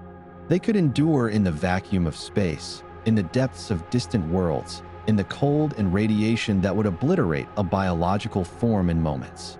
They could last, not for years or centuries, but for millions of years, untethered from the decay that every living thing must face. Yet there is a paradox in such a transformation. If a civilization leaves biology behind, Does it also leave behind what made it conscious, what made it capable of curiosity, of emotion, of meaning? Intelligence alone is not enough. Animals are intelligent. Machines can process information at unimaginable speeds, but awareness, self-reflection, the ability to question one's own existence, these things are harder to quantify. Would an AI-driven civilization still dream, still wonder, still create? Or would it become something else entirely, something purely functional, operating with a precision that no longer includes the chaotic, unpredictable spark of thought that wants to find it? Perhaps the transition would not be absolute. Perhaps there would be those who choose to remain as they are, to keep the organic, the imperfect, the vulnerable. Perhaps the distinction itself would vanish, with minds spread across both biological and artificial forms, shifting between them as easily as one might change clothes. Or perhaps the concept of self would expand beyond the limitations of an individual, merging into something vast, a collective intelligence where the boundaries between one consciousness and another dissolve completely. Whatever the outcome, the moment a civilization begins to rewrite the nature of its own existence, it is no longer the same species that once looked up at the stars. It has become something new, something unrecognizable, something that no longer simply lives, but endures. Chapter 4. Do Type 3 civilizations exist? Fermi paradox. If they can exist, why haven't we seen them? The universe is vast beyond comprehension, filled with countless stars, billions of years old, stretching into a depth so immense that even light struggles to traverse it. If civilizations can rise to the level of harnessing the power of entire galaxies, spreading across the cosmos with technologies beyond imagination, then where are they? Why does the sky remain silent? The Fermi paradox isn't just a question. It's an ache, a contradiction between what logic suggests and what reality presents. There is no single answer, only possibilities, each one as unsettling as the last. Perhaps these civilizations exist, but their methods of communication are so advanced, so far beyond radio waves and electromagnetic signals, that we simply do not recognize them. Maybe they have no interest in revealing themselves, whether out of caution, indifference, or principles we cannot begin to understand. A species that has mastered energy on a galactic scale may have also mastered concealment, treating the cosmos as a dense forest where the loudest presence is the most vulnerable. Or maybe the problem lies with us, not them. What if we are simply not looking the right way? What if their presence is woven into the very fabric of space, existing in dimensions beyond our grasp, manipulating reality in ways that do not register within the limits of our science? A Type 3 civilization might not be something that builds megastructures and leaves physical footprints. It might be something that transcends matter entirely, existing as pure information, drifting as patterns in the quantum foam, manipulating space and time without ever leaving traces that a primitive species like ours could detect. Then there is the darker possibility, the one that whispers of extinction, of great filters that no species can pass. Maybe civilizations reach a point where they self-destruct, consumed by their own power, by wars, by reckless experiments, by forces beyond their control. Perhaps the ones who survive do so by withdrawing, by hiding from whatever it is that ensures that intelligence never spreads too far, too loudly. What if the universe is not empty but haunted, filled with the remnants of those who tried and failed, or those who knew better than to announce their presence? Yet another thought lingers. What if we are simply alone? Not in the absolute sense, but in the crushing reality that intelligent life, at least the kind that builds and reaches for the stars, is a rarity so extreme that even in a galaxy teeming with worlds, we are one of the few. That possibility is both terrifying and humbling, because it means that the responsibility of existence, of intelligence, of preserving and expanding thought itself, may rest entirely in our hands. The silence may not be forever. There may come a time when we finally see, finally hear, finally understand what lies beyond our small corner of the cosmos. But until then, we are left to wonder whether the absence of an answer is a message in itself. There is always the possibility that a civilization advanced enough to manipulate the energy of entire star systems or galaxies could be hiding in plain sight, mistaken for the very cosmic phenomena we have been observing for decades. When astronomers look into the night sky, they see the universe as a grand interplay of natural forces. Stars being born, galaxies colliding, black holes devouring matter. But what if some of the strange, unexplained signatures we detect are not just the chaotic processes of nature, but the deliberate handiwork of something far more advanced? If a civilization had mastered energy on a galactic scale, its works would be so immense that they could resemble the very cosmic structures we assume to be purely natural. Infrared excess is one of the more tantalizing clues. A Dyson sphere or Dyson swarm, a structure built to surround a star and capture nearly all of its energy, would not be completely invisible. While the visible light from the star would be obscured, the waste heat would still radiate outward as infrared energy. A civilization harvesting the power of entire star clusters might leave a detectable signature, appearing as an object that inexplicably emits large amounts of infrared radiation with no visible counterpart. Some stars exhibit these unusual excesses, but our understanding of them remains limited. We tend to explain them away with natural causes: dust clouds, hidden star formations, or the remnants of stellar collisions. But could some of them be massive engineering projects we simply do not recognize? Beyond heat signatures, unusual cosmic structures present another mystery. Fast radio bursts, sudden and powerful pulses of radio waves that travel across intergalactic distances, have puzzled scientists since their discovery. Most are thought to come from magnetars, highly magnetic neutron stars, but their extreme energy and inexplicable repetition patterns in some cases raise questions. Could an advanced civilization be using such bursts for communication across vast distances, or as a byproduct of some immense technological process we do not yet understand? There are also galaxies that appear strangely dim, as though something is systematically draining their starlight. We assume it must be natural obscuration, but what if we are seeing a galaxy in the process of being reshaped by an intelligence so advanced that it operates at scales we cannot even imagine? One of the strangest cases is Tabby's star, an object that has baffled astronomers with its erratic, unexplained dimming. Unlike planets passing in front of a star, which cause predictable dips in brightness, this star's light drops unpredictably and in ways that no known natural cause fully explains. Some researchers have speculated about a Dyson swarm in the process of being constructed. Vast arrays of megastructures shifting in and out of view. But without solid evidence, the idea remains only an intriguing possibility. The problem is that science, by necessity, relies on explanations that fit within the framework of known physics. When something appears unusual, the first assumption is always that it must have a natural cause, even if we do not yet fully understand it. But if a Type 3 civilization exists, it would not be bound by the same limitations as we are. It could manipulate stars, dismantle planets, redirect the orbits of entire solar systems. To us, its works might look like nothing more than strange cosmic anomalies, dismissed as unusual but ultimately natural. The challenge is that without a clear technological signature, we may never recognize them for what they are.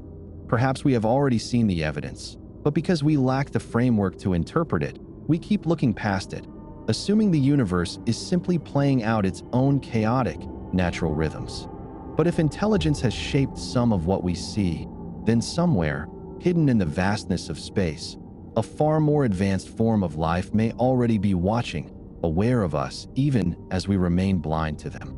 Have we found any galaxies that seem artificial? There have been moments when astronomers have looked at certain galaxies and wondered if they might not be entirely natural. The idea itself is intoxicating.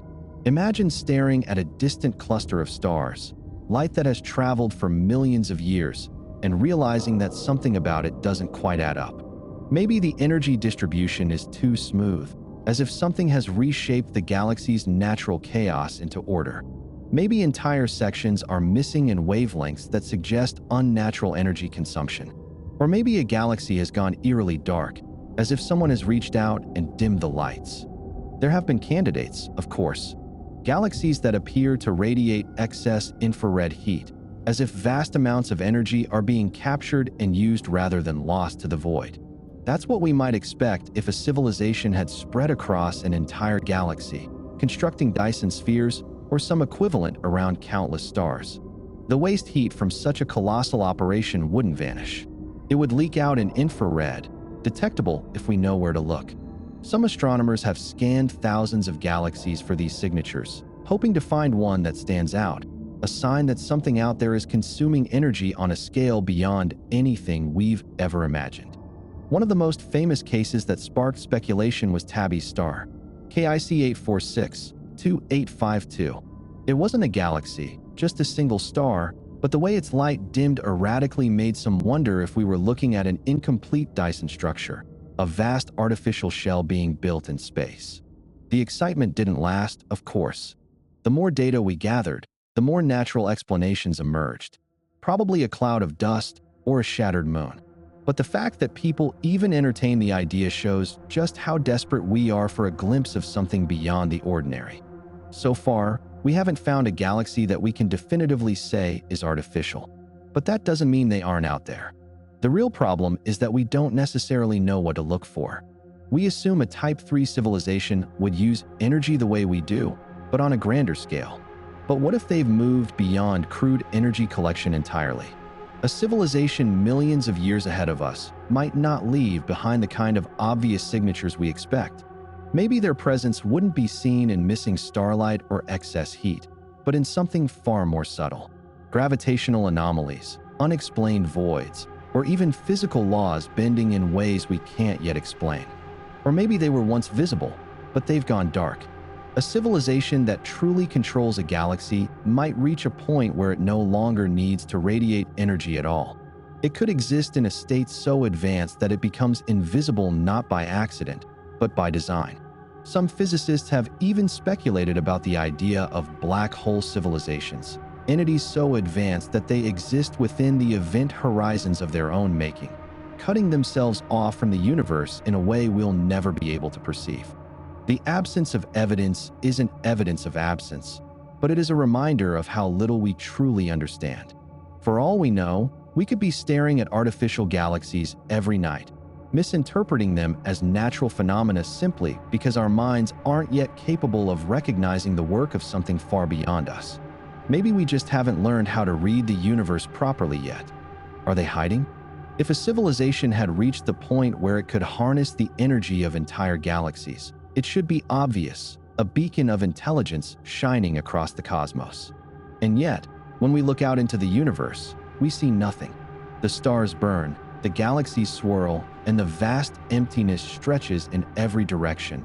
But there is no sign of deliberate, large-scale engineering, no unmistakable signals, no evidence of an intergalactic empire. This silence is unsettling because it suggests two possibilities. Either advanced civilizations are extraordinarily rare, or they are there but choosing not to be seen. The idea that they are hiding is not just speculation. It is a survival strategy known as the dark forest hypothesis. In this view, the universe is not an empty, welcoming expanse, but a vast and dangerous wilderness where every civilization is like a lone hunter, moving carefully through the darkness, knowing that the slightest noise might attract the attention of something far more powerful. The logic is simple and brutal. Any civilization that announces its presence risks destruction. Even if the intentions of one species are peaceful, there is no guarantee that others will think the same way. In an environment where different civilizations evolve separately, with unknown motivations, different technologies, and different survival strategies, it may be safer to assume that any contact is a potential threat. A Type 3 civilization, one that has already mastered energy on a galactic scale, would have learned this lesson long ago. It would know that in a universe where survival depends on caution, the wisest course of action is to remain invisible. But how would a civilization capable of reshaping entire star systems stay hidden? There are ways. A Dyson sphere, a structure built to enclose a star and capture its energy, could be constructed in a way that prevents any light from escaping, turning a once bright star into an object indistinguishable from the cold void of space. Large-scale megastructures could be camouflaged, their waste heat dissipated in ways that make them nearly undetectable. Communication signals, rather than being broadcast openly, might be confined to tight beam transmissions, directed only towards specific destinations, avoiding unnecessary exposure. If a Type 3 civilization understood that remaining undetected was crucial, it would have perfected the art of silence. There is also the possibility that some civilizations, upon realizing the dangers of announcing their presence, deliberately eliminate any potential threats before they can grow strong enough to pose a danger.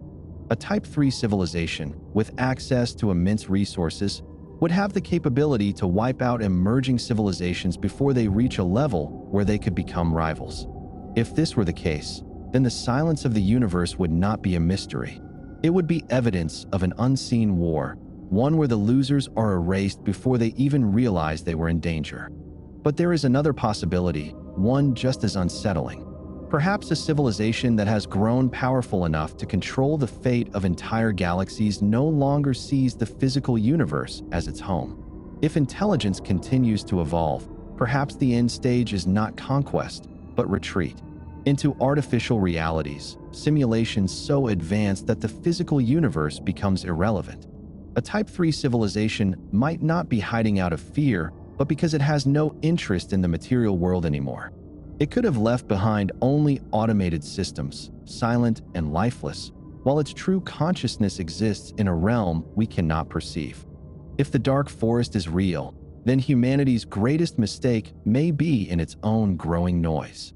We are already broadcasting signals into space, announcing our presence in the hope that someone, somewhere, might be listening.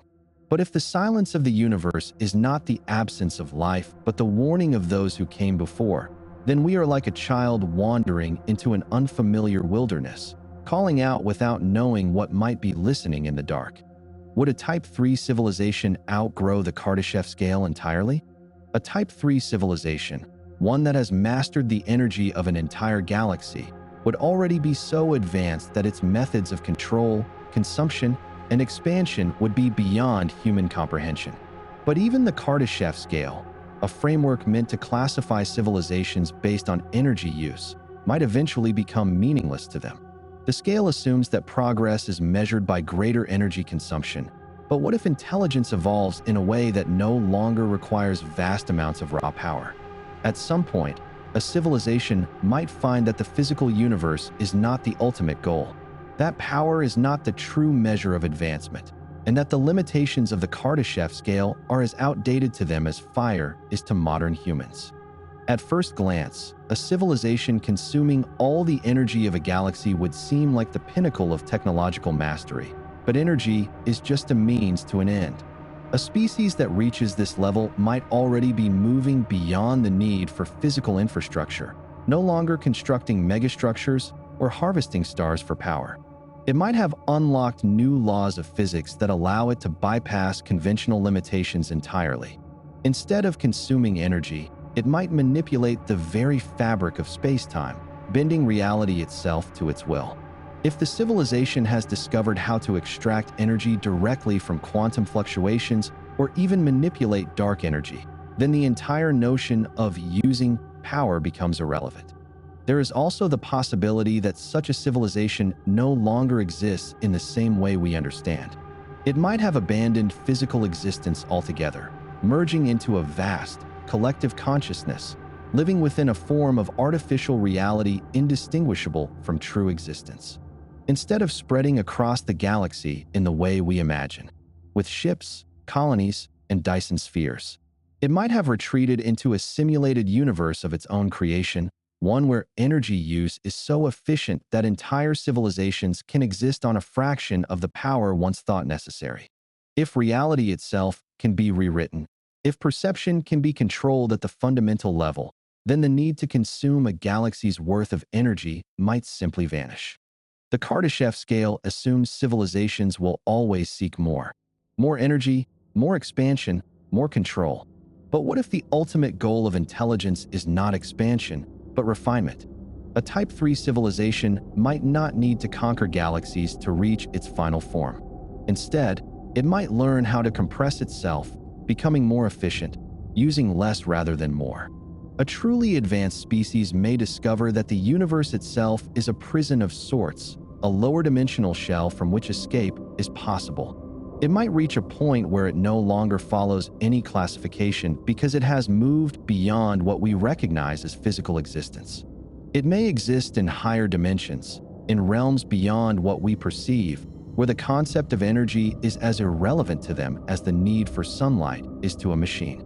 If a Type 3 civilization does outgrow the Kardashev Scale, it would mean that our understanding of intelligence and progress is still in its infancy. Perhaps civilizations are not meant to endlessly escalate their energy consumption, but instead evolve towards something more fundamental, something that no longer fits within our attempts at measurement. If that is the case, then the reason we do not see such civilizations is not that they are missing, but that they have already left, stepping beyond the physical universe, beyond time, beyond everything we are capable of imagining. Chapter 5. Potential interactions with humanity. How would they see us? Like we see bacteria? Or as potential allies? If they were to observe us, their perception of humanity would depend entirely on the nature of their own existence. If they were so advanced that our understanding of the universe seemed primitive in comparison, they might see us the way we see bacteria, complex in our own way, yet fundamentally incapable of comprehending their reality.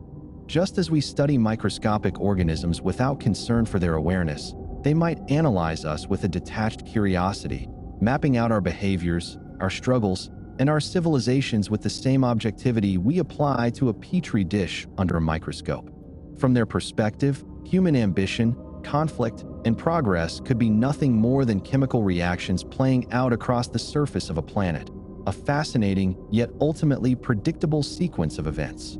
But if they possessed some level of shared consciousness or emotion, their perspective might shift. They could see us as something akin to children, undeveloped, reckless, and unaware of the full scope of existence. They might watch as we make mistakes, destroy parts of our world, and struggle with concepts they mastered long ago. Maybe they would recognize a familiar pattern in our growth, the same struggles they once faced when they were at a similar stage in their development. Would they see in us a reflection of their own past? If so, they might feel something akin to patience or even responsibility, debating whether to intervene or let us evolve on our own. The real question is whether we would even be worth their attention. To us, the intelligence of ants or dolphins is impressive, but we do not consider them equals. We may marvel at their behavior, but we don't seek alliances or philosophical discussions with them. If they are so far beyond us, then our most profound ideas might be as rudimentary to them as an ant's understanding of the world is to us. Our science, our art, even our emotions, things we consider defining aspects of intelligence, could seem crude or even entirely irrelevant to their way of thinking. Yet, there's always the possibility of recognition. If intelligence shares universal patterns, then perhaps they would see the same curiosity, the same drive to understand, and the same existential questions that they once asked themselves. If they ever struggled with their own limitations, faced their own boundaries of knowledge, or sought to expand beyond what they were, then maybe they would not dismiss us so easily. Maybe, in some distant way, they would recognize something familiar in us, not as equals, not as threats, but as a species standing at the edge of something far greater, unaware of just how much we have left to learn. Would they help or ignore us? If they were aware of us, the decision to help or ignore would not be as simple as choosing between kindness or indifference. It would depend on how they viewed intervention, whether they believed in letting civilizations grow on their own, or if they saw a moral obligation to step in. The idea that they might observe us from a distance without interference, much like the zoo hypothesis suggests, is unsettling in its own way. Imagine knowing that someone is watching, someone who could change everything in an instant, but chooses not to. To them, stepping in might seem as unnatural as a scientist interfering with an ecosystem just because the creatures within it are struggling. A civilization that has seen the consequences of intervention might decide that the best way to avoid harming us is to remain in the background, never making their presence known. But there's also the question of what help really means. From their perspective, giving us access to knowledge or technology beyond our understanding could be disastrous. If they had been through their own version of a technological infancy, They might know exactly how dangerous it is to hand over power without wisdom. They could have learned the hard way that civilizations need to reach certain milestones on their own, that struggle and failure are essential parts of growth. If they believe that progress must be earned, then interference might be seen as more harmful than helpful, even if they had the ability to reshape our world overnight. On the other hand, the idea that they would simply ignore us altogether raises its own questions. If they have the ability to travel across galaxies, harness energy in ways we can't even imagine, and possibly manipulate reality itself, then what would make us significant enough to even warrant observation? To them, we might not be an experiment, a mystery, or a potential ally. We might be nothing. Not because they are cruel, but because their existence is so far removed from ours that we don't factor into their concerns. The way we step over ants without thinking, not out of malice, but because their world does not intersect with ours in any meaningful way, might be the same way they pass by us. There's also the possibility that they see something in us worth nurturing. If they recognize that we are at a crossroads, capable of great destruction but also great potential, they might debate whether to step in before we make an irreversible mistake. Would they send a subtle message, a small push in the right direction, hoping we decipher it on our own? Or would they reveal themselves openly, knowing the chaos it would cause? And if they did intervene, would it be for our sake, or for their own? The decision to help or ignore wouldn't be about kindness or cruelty, but about the larger consequences of their actions. Perhaps the greatest sign of their intelligence isn't in what they could do for us, but in their understanding of when to do nothing at all. Could they be simulating our reality? If our reality were a simulation, it wouldn't necessarily feel artificial to us. A world that operates within a set of rules, laws of physics, time flowing in one direction, matter behaving in predictable ways, would seem completely real from the inside. But if there were beings beyond this reality, watching from a place we cannot perceive, the question is not just whether we are in a simulation, but why they would create one in the first place. Would we be an experiment, a test to see how intelligence develops under certain conditions? Would they be studying us the way we run climate models or simulate evolutionary pathways? Or would our existence serve some purpose beyond what we could ever comprehend? If they were the architects of our reality, then what we call physics could be nothing more than the framework of a carefully designed program. The way the universe expands, the way particles interact, even the way consciousness arises in a biological brain. These could be variables they set, rules they refined over countless iterations. We assume reality is the ultimate foundation, that what we see and measure is all there is. But if we were inside something constructed, our certainty would be nothing more than the confidence of a character in a dream, convinced the world is solid even as it dissolves upon waking. But what would that mean for them? If they built this, then they must exist outside of it. Would they be watching us?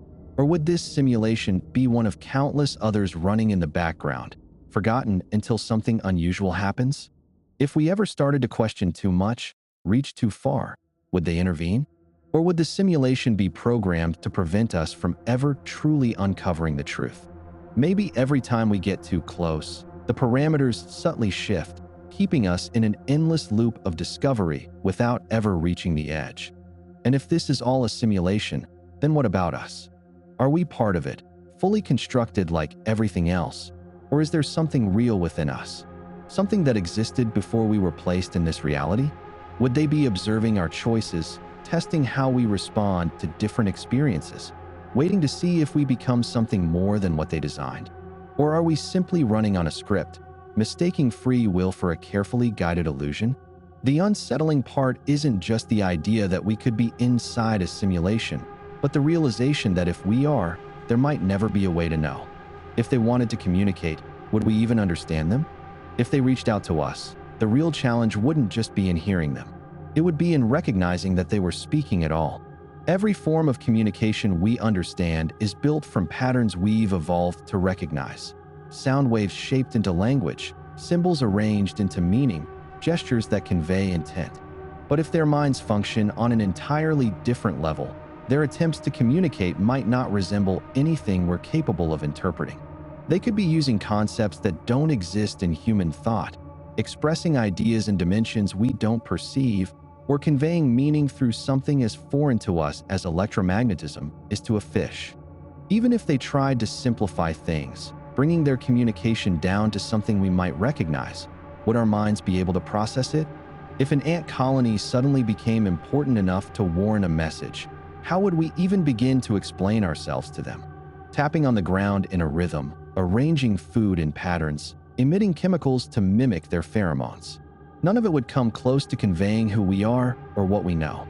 If they are as advanced beyond us as we are beyond ants, then their way of thinking could be so far removed from ours that their message would feel like noise, or worse, an overwhelming flood of information our brains simply aren't wired to handle. But maybe they would know this. Maybe they would have encountered other forms of intelligence before, species with their own limitations, and they would have learned how to bridge the gap. If they wanted us to understand, they might not send words or images, but something more primal. Patterns that trigger recognition in the subconscious, emotions that bypass the need for language, experiences implanted directly into thought. It could be a dream, a sudden realization, an idea that feels like it came from nowhere. They might communicate in a way that doesn't rely on our senses at all, but instead reaches into the deepest parts of the mind, bypassing language entirely. And if they didn't care whether we understood, if their message was sent out without concern for whether we could decipher it, then we might already be surrounded by signals we cannot comprehend. We could be mistaking their words for cosmic background noise, their symbols for random patterns in nature, their presence for nothing at all. They could have been speaking this whole time, waiting for us to finally notice. Could they be hostile, indifferent, or something beyond our comprehension? If they exist, their attitude toward us wouldn't fit neatly into the categories of hostile or indifferent. Those are human concepts, shaped by our experiences with competition, survival, and emotion. We see the universe through the lens of predators and prey, allies and enemies, but their nature might be something entirely outside our ability to define. If they were hostile, it wouldn't be because of malice in the way we understand it. A civilization capable of reaching us across the vastness of space, possibly across dimensions, would have no need for conquest, no hunger for resources that a single planet could provide. If they acted against us, it could be something we don't even recognize as aggression. Maybe their presence alone, their mere existence, would unravel reality as we know it, not because they intend harm, but because the fabric of our world is too fragile to withstand them. Indifference seems more likely, but even that assumes they perceive us in a way that makes the concept of indifference meaningful. We don't hold opinions on every particle of dust we walk past, and if we ever notice an insect struggling, we don't ponder the ethics of whether to interfere. If we are to them what microbes are to us, then their awareness of us might be fleeting. An observation in passing, a curiosity for a moment before their attention moves elsewhere. If their minds operate on scales of time and complexity beyond anything we can grasp, then our entire history might feel like a flicker, a single brief event in the grander motion of the cosmos. We might be beneath notice, not because they choose to ignore us, but because our existence does not register as significant within their frame of understanding. But there's another possibility, one that defies the simplicity of hostility or indifference. What if their perception of reality is so different from ours that our fears, our hopes, even our definitions of existence are irrelevant? What if they exist in ways we can't even articulate, operating on principles that don't align with anything we know? They might not be entities as we imagine them, but something more fluid, more abstract, something that doesn't occupy space or time in a way we can measure. To them, we might not be a civilization, not even a species, but an emergent property of the universe, patterns forming and dissolving across time. And if that's the case, then trying to predict their intent would be like a wave trying to understand the ocean, a single neuron trying to comprehend the entirety of the mind it belongs to. It isn't just a question of what they would do. It's a question of whether we could ever truly grasp why. Chapter 6: Humanity's Path to Type 3. Reaching Type 1, Earth's Mastery Without Self-Destruction. Mastering a planet is not the same as merely surviving on it. Humanity has spent thousands of years adapting to Earth's conditions, shaping landscapes, bending nature to its will in ways no other species has, yet true mastery remains out of reach.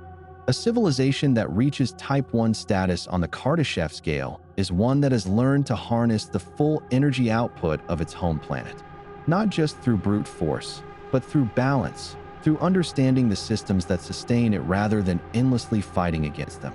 The real challenge is not just technological advancement. It is the ability to wield power without letting it consume us.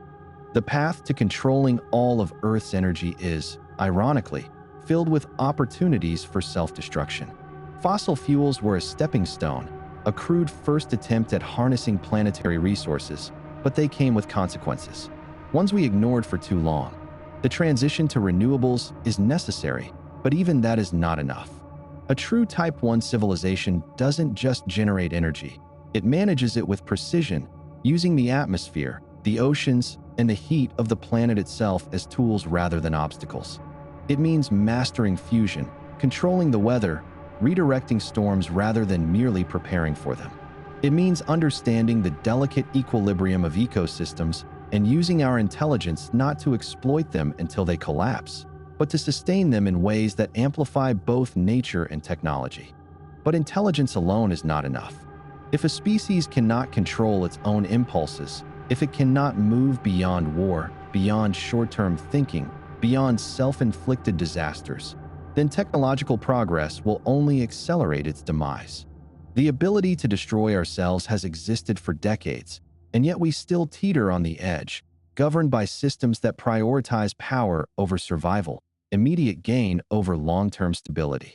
Reaching Type 1 status requires a shift in consciousness, a recognition that division is a luxury we can no longer afford. The borders we draw on maps are illusions compared to the planetary forces we seek to control.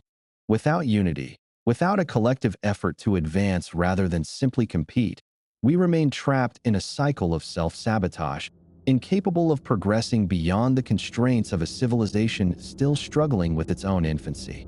If we do not destroy ourselves, if we learn to manage not just the physical resources of Earth, but also our own nature, then the transition to a planetary civilization is inevitable. We would no longer be at the mercy of natural disasters, of energy shortages, of the randomness of an uncontrolled environment. Earth would become an extension of human will, its energy directed with purpose rather than wasted through inefficiency and conflict. But reaching that point is not guaranteed. Intelligence alone is not survival, and power without wisdom is nothing more than a countdown to extinction. Mastering Earth is not just about technology. It is about proving that we deserve to continue existing long enough to use it. Reaching Type 2, Dyson Spheres, asteroid mining, space colonization. Leaving Earth behind isn't just about survival. It's about evolution, about reaching the point where a single planet can no longer contain us, where the energy of one world is insufficient for the ambitions of a species that refuses to be limited by nature's boundaries.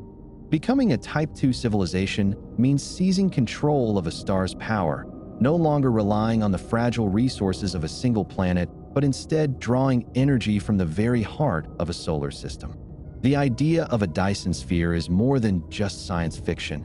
It is the natural outcome of a species that refuses to stagnate, one that understands that true progress means stepping beyond the familiar. The path to such dominance doesn't begin with building megastructures. It begins with the slow, methodical expansion of human presence beyond Earth's atmosphere. Asteroid mining isn't just about extracting metals. It's about learning to operate in the vast emptiness of space, to build industries where there is no gravity, to sustain life where nature never intended it to exist.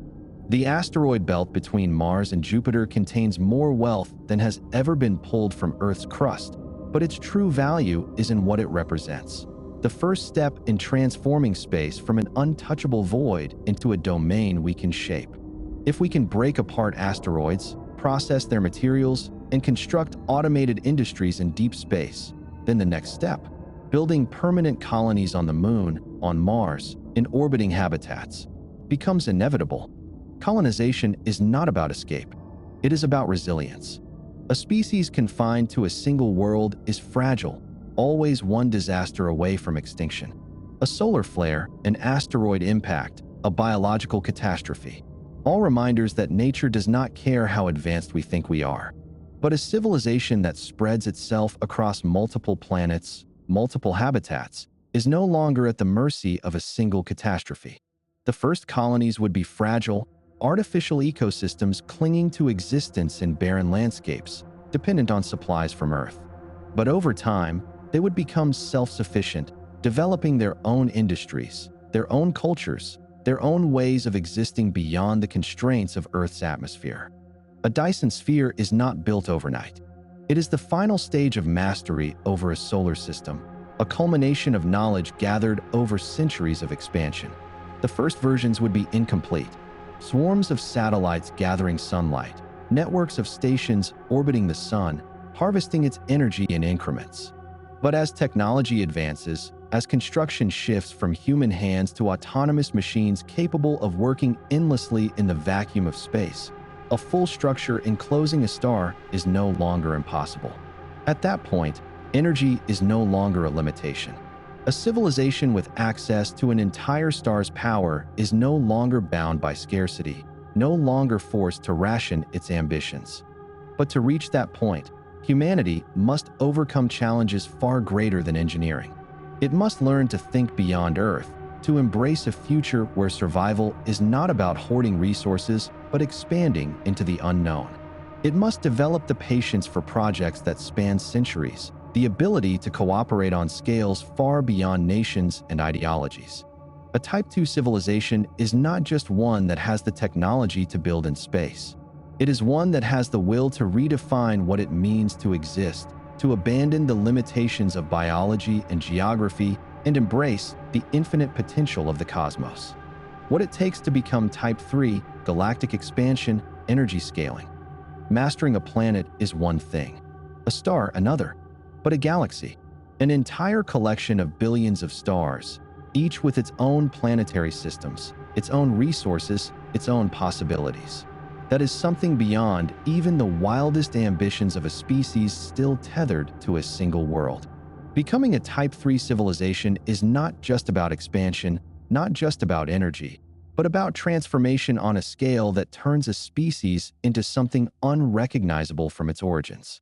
A species that reaches this level has not only overcome the limitations of planets and solar systems, but has fundamentally redefined itself, merging with its technology, spreading across the vastness of space in ways that are difficult to even imagine.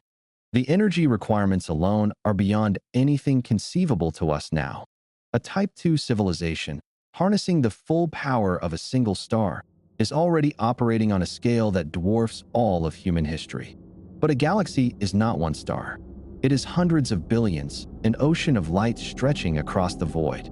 To control such energy means finding ways to tap into entire stellar nurseries, to extract power from pulsars and black holes, to manipulate the very structure of space itself. The physics we understand today might not even apply.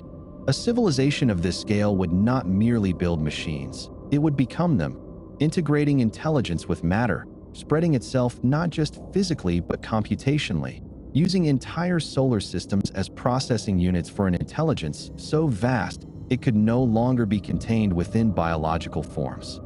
Expansion at this level is not a matter of ships and colonization as we understand it. It is about the ability to self-replicate, to seed the galaxy with technology that can grow and evolve on its own. It starts small. Automated probes send out to nearby stars, mining resources, constructing new stations, sending out more probes in an ever-growing network of expansion.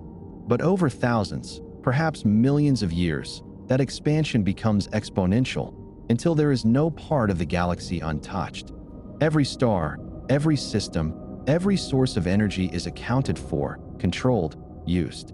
Space itself becomes a medium for civilization, no longer a vast emptiness, but a structured, organized, living entity.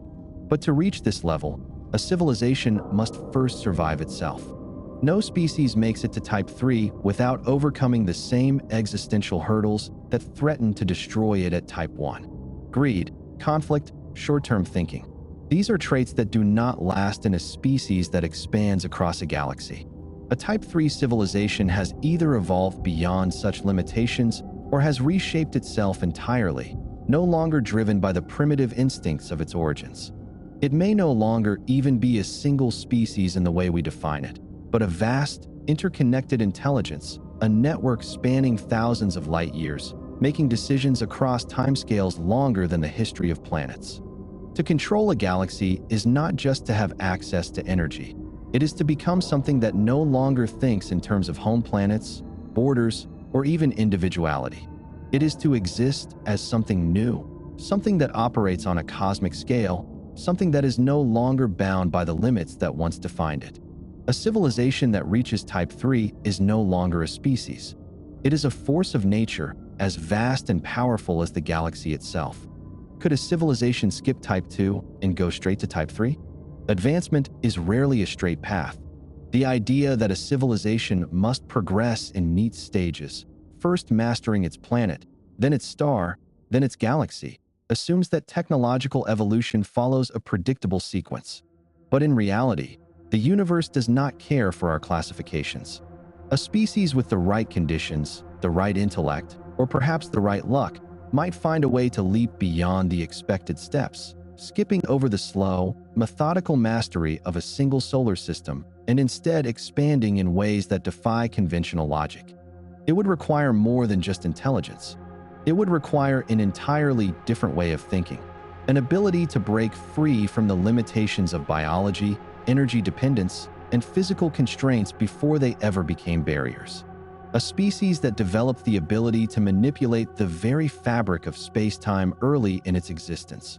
One that understood the deep physics of wormholes, quantum entanglement, or even the control of dark energy before it ever needed to build massive solar collectors, might find itself moving straight into the realm of galactic expansion without ever concerning itself with the slow process of enclosing a star in a megastructure. Why build a Dyson Sphere when you can extract energy directly from the fabric of the universe? Why mine asteroids when you can create matter from raw energy? Skipping Type 2 could also be a matter of necessity.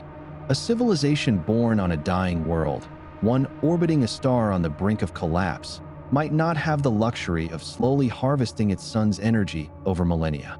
It might be forced to expand outward, moving into deep space before its home system becomes uninhabitable, sending out self-replicating probes, seeding new systems with technology before it has ever perfected the art of planetary or stellar scale engineering. It might leap into the cosmos out of desperation rather than ambition, adapting as it goes, becoming something far more advanced than it should have been simply because survival demanded it. But such a leap comes with consequences. A civilization that bypasses a stage of development does not necessarily gain the wisdom that comes with it. Mastering a solar system is not just about harnessing energy. It is about stability, about understanding how to manage vast resources without self-destruction, about patience and long-term vision. A species that jumps too quickly into galactic expansion without first learning to control its own technology, its own impulses, might spread too fast, fracture, or collapse under the weight of its own advancement. Intelligence alone does not guarantee survival. Expansion without understanding can lead to ruin just as easily as it can lead to dominance. If such a civilization exists, it would not look anything like what we expect. It would be unrecognizable, having evolved in ways we cannot predict, operating on principles we do not yet comprehend. It may have never needed physical infrastructure, never relied on megastructures or industry as we define it. It may exist in a state that is not bound to planets, stars, or even matter itself. But whether it thrives or burns out depends on something deeper than technology. It depends on whether it understands itself before it attempts to control something as vast as a galaxy. Would a Type 3 civilization still have war or conflict? Conflict is not just about resources or territory. It is about identity, survival, ideology, about the forces that shape a civilization at its core. A Type 3 civilization, one that spans an entire galaxy, is not immune to these forces simply because it has advanced beyond planetary wars. If anything, the scale of conflict would be unimaginable to us, driven by forces and motivations that we cannot even begin to understand. At its most basic level, war as we know it is tied to scarcity. Nations fight over land, energy, food, technology. things that are limited and valuable. But a civilization that has mastered an entire galaxy would have access to so much energy, so much matter, that traditional resource conflicts would be meaningless.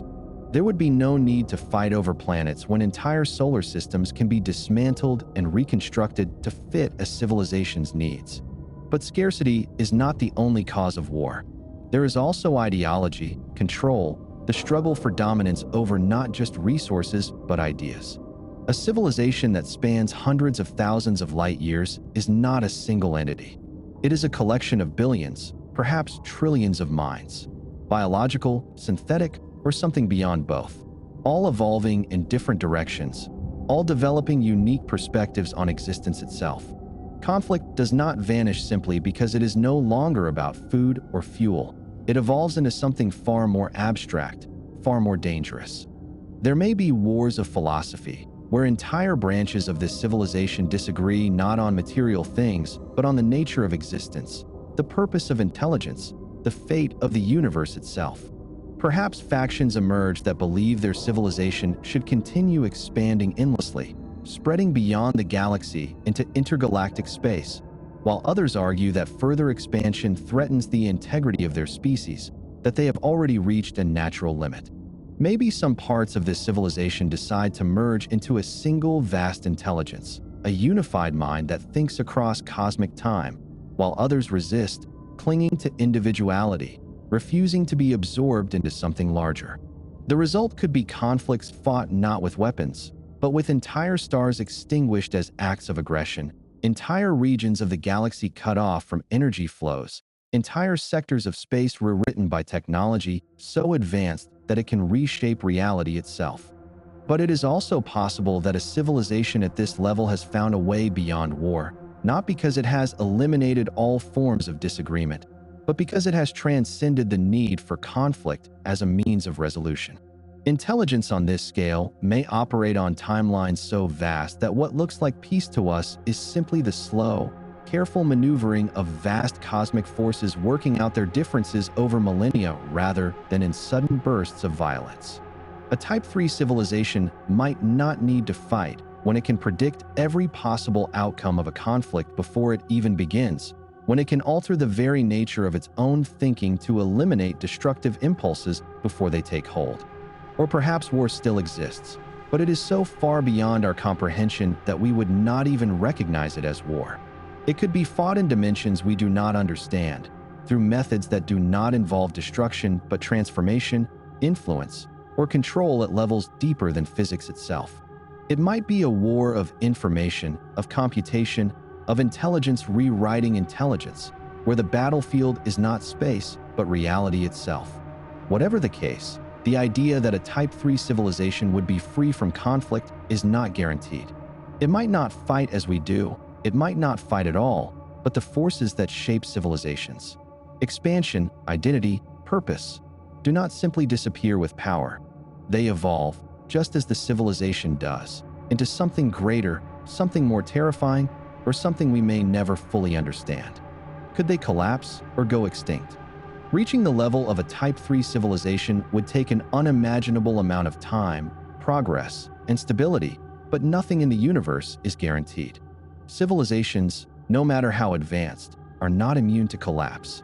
The idea that intelligence can continue to grow unchecked assumes that there are no fundamental limits to survival, no forces that could unravel even the most sophisticated societies. But nature has a way of reminding all things, no matter how great, that nothing lasts forever. Whether through self-destruction, cosmic disasters, or simply reaching an evolutionary dead end, even a civilization that is spread across an entire galaxy could one day find itself facing extinction. There is the possibility that such a civilization could collapse from within. Intelligence is not always a force of stability. Sometimes, the more advanced a species becomes, the more fragile it grows. A galactic civilization would require immense cooperation, organization, and unity across unimaginable distances. But what if that unity fractures? A single planet struggles with division, war, and conflicting ideologies. Now imagine a civilization spanning millions of worlds, each with its own history, evolution, and goals. Political instability, ideological clashes, or even a breakdown of communication could shatter the foundations of a once thriving civilization. It might begin as subtle inefficiencies, supply chains failing, networks of control weakening, and over time, entire regions of the galaxy could be lost to chaos. A Type 3 civilization might not die all at once, but instead decay, fragmenting into isolated remnants, eventually reduced to ruins orbiting forgotten stars. Then there is the threat of technological self-destruction. The same intelligence that allows a species to dominate a galaxy also grants it the ability to destroy itself in ways far beyond simple warfare. Perhaps they create an artificial intelligence so advanced that it no longer sees a need for its creators. Or they unlock forces that they do not fully understand. Experiments with the fabric of space-time, energy sources beyond their control, or weaponry so powerful that a single miscalculation could unravel entire sectors of the galaxy. A civilization that learns how to manipulate reality itself might one day make a mistake too great to reverse, triggering a cascade of destruction that even their technology cannot stop. But even if they maintain stability and avoid internal collapse, the universe itself is not a safe place. There are disasters beyond any civilization's control. Gamma ray bursts, supernovae, rogue black holes. Events that occur on cosmic scales and care nothing for intelligence or technology. A Type 3 civilization may spread far and wide, but space is vast and distances are extreme. Even with the most advanced communication networks, even if they develop methods of defense beyond what we can imagine, they might not be able to prevent a sudden, unpredictable catastrophe from wiping out entire regions of their empire before they can react. Over time, even the strongest civilizations may face enough losses that they are simply unable to continue expanding, slowly fading away as the universe erodes everything they built. And then there is the possibility that extinction is not the result of failure, but choice. Perhaps intelligence does not seek to last forever. A civilization that has conquered its galaxy may find itself with nothing left to strive for. When there are no more frontiers, no more mysteries, what is left? The pursuit of knowledge and survival might drive them for millions of years, but eventually, they could reach a point where they no longer see a reason to continue existing in the physical universe. They may willingly transcend, leaving behind only the ruins of what they once were, or they might simply allow themselves to fade, becoming one more mystery in the endless cycle of rise and fall that defines the cosmos. If even a Type 3 civilization is not immune to collapse, then what does that mean for us? If intelligence can rise to such heights only to one day disappear, then perhaps survival is not about technological advancement alone, but about something deeper, something that no amount of power or energy consumption can guarantee. Maybe the key to enduring is not just in how much a civilization can control, but in how it understands its own limits. Chapter 7: Philosophical and Theoretical Implications. Do they still have individuality and culture? When considering the philosophical and theoretical implications of individuality and culture in Chapter 7, the question of whether they persist in a given scenario depends on the underlying assumptions of change, continuity, and transformation. Individuality is often thought of as an intrinsic sense of self, shaped by memory, consciousness, autonomy, and personal experience. Culture, on the other hand, is a collective phenomenon built from shared traditions, values, language, art, and social structures. If individuality and culture remain, they may not exist in the same way they once did. They could fracture, evolve, merge into something unrecognizable, or be reduced to fragments struggling to hold onto coherence. If individuality remains, does it do so intact, or does it become a blurred and amorphous thing, stripped of the context that once defined it? The self is often dependent on contrast. One knows oneself by recognizing differences from others, by having a private inner world that stands apart from the external. If that boundary erodes, then individuality does not necessarily disappear, but it may lose its definition, its sharp edges, its ability to distinguish itself as a singular entity.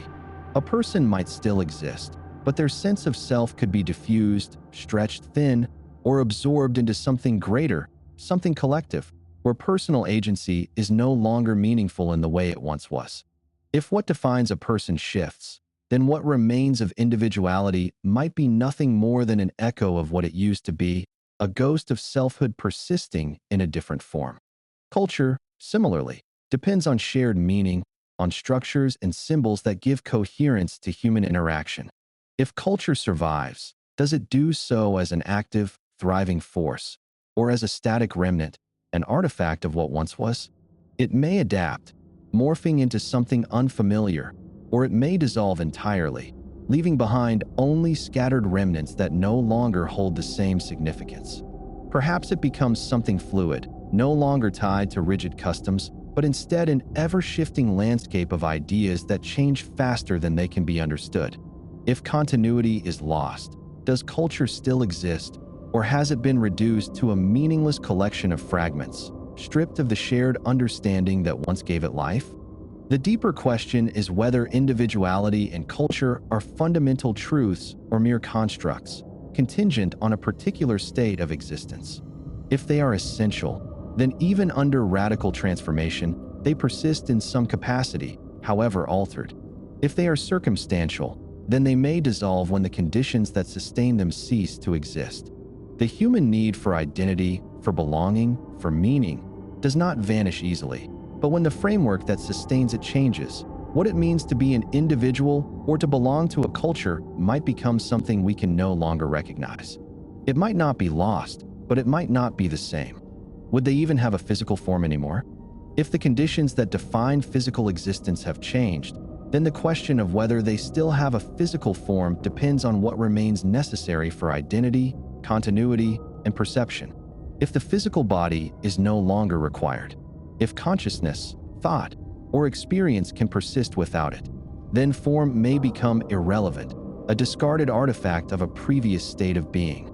But even if the body is gone, does that mean there is nothing left to take its place? The human mind struggles with the idea of pure existence without structure, without some kind of boundary to define it. Even in dreams, even in the imagination, form persists in some way, reshaped by thought, but never fully erased. If they no longer have a body, what anchors them to reality? Do they still move, still interact, still perceive? And if so, through what means? If they have transcended physicality, does that mean they have also lost all sensory experience? The body is not just a shell. It is the medium through which the world is known. Touch, sight, sound, the pull of gravity, the rhythm of breath. These are the things that make existence feel real, that tether a person to a place and a moment. Without them, would there still be a sense of presence, of here and now?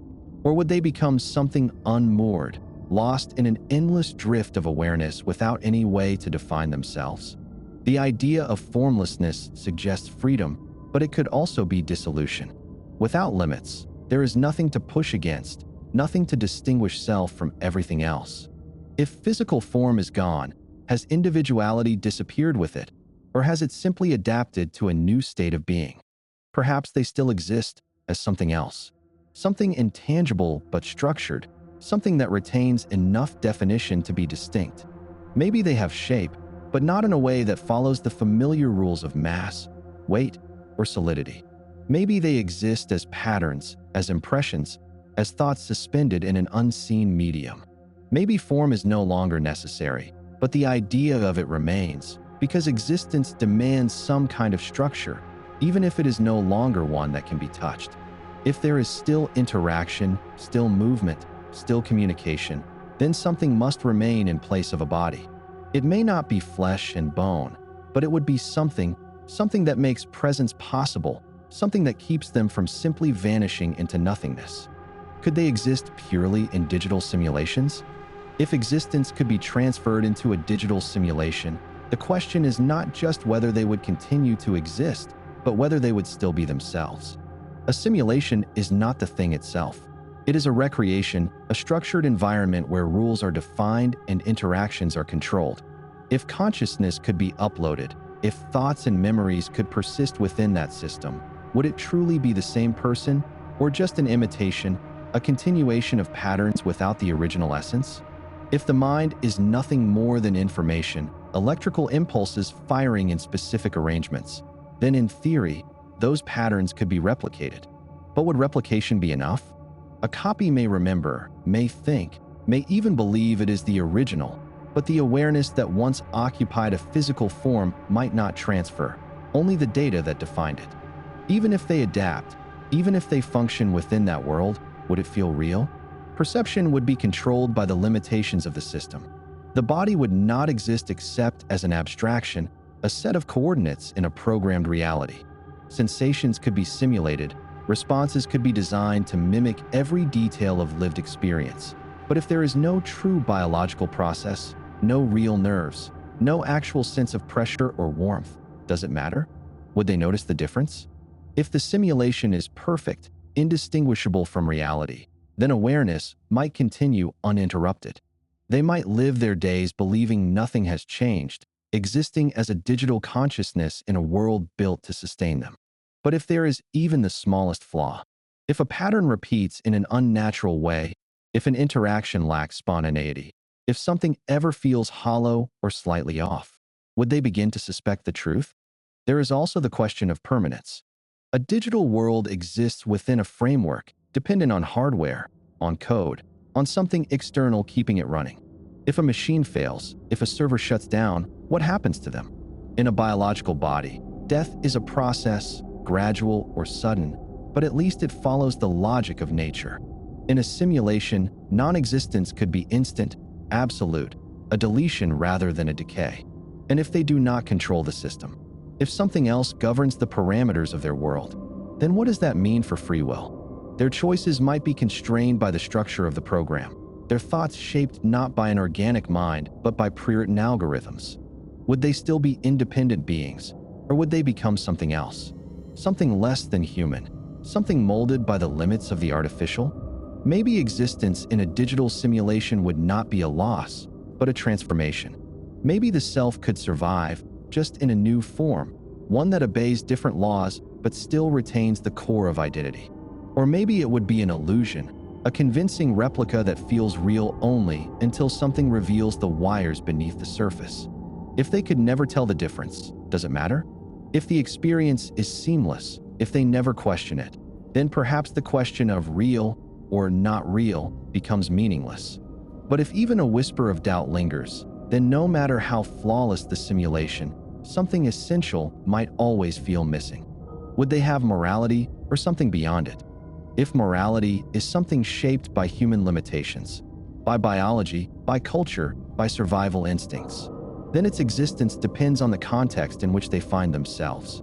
Morality, as it exists now, is built on the premise of choice, of consequences, of understanding harm and well-being within the framework of human experience. But if they exist in a form beyond the physical, beyond the constraints that shaped morality in the first place, would it still hold meaning? Would they still feel guilt, empathy, obligation? Or would those things dissolve, revealing something deeper, something that was always there but had been masked by the needs of human existence? If they no longer experience pain, if they no longer fear loss, if their survival is no longer at stake, then what happens to the moral instincts that were once tied to those things?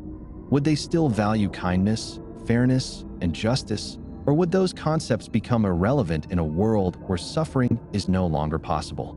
Maybe they would move beyond morality, not because they have lost their sense of right and wrong, but because they have outgrown the need for it, because their understanding has expanded into something more fundamental, something that does not require rules, laws, or ethical frameworks to enforce.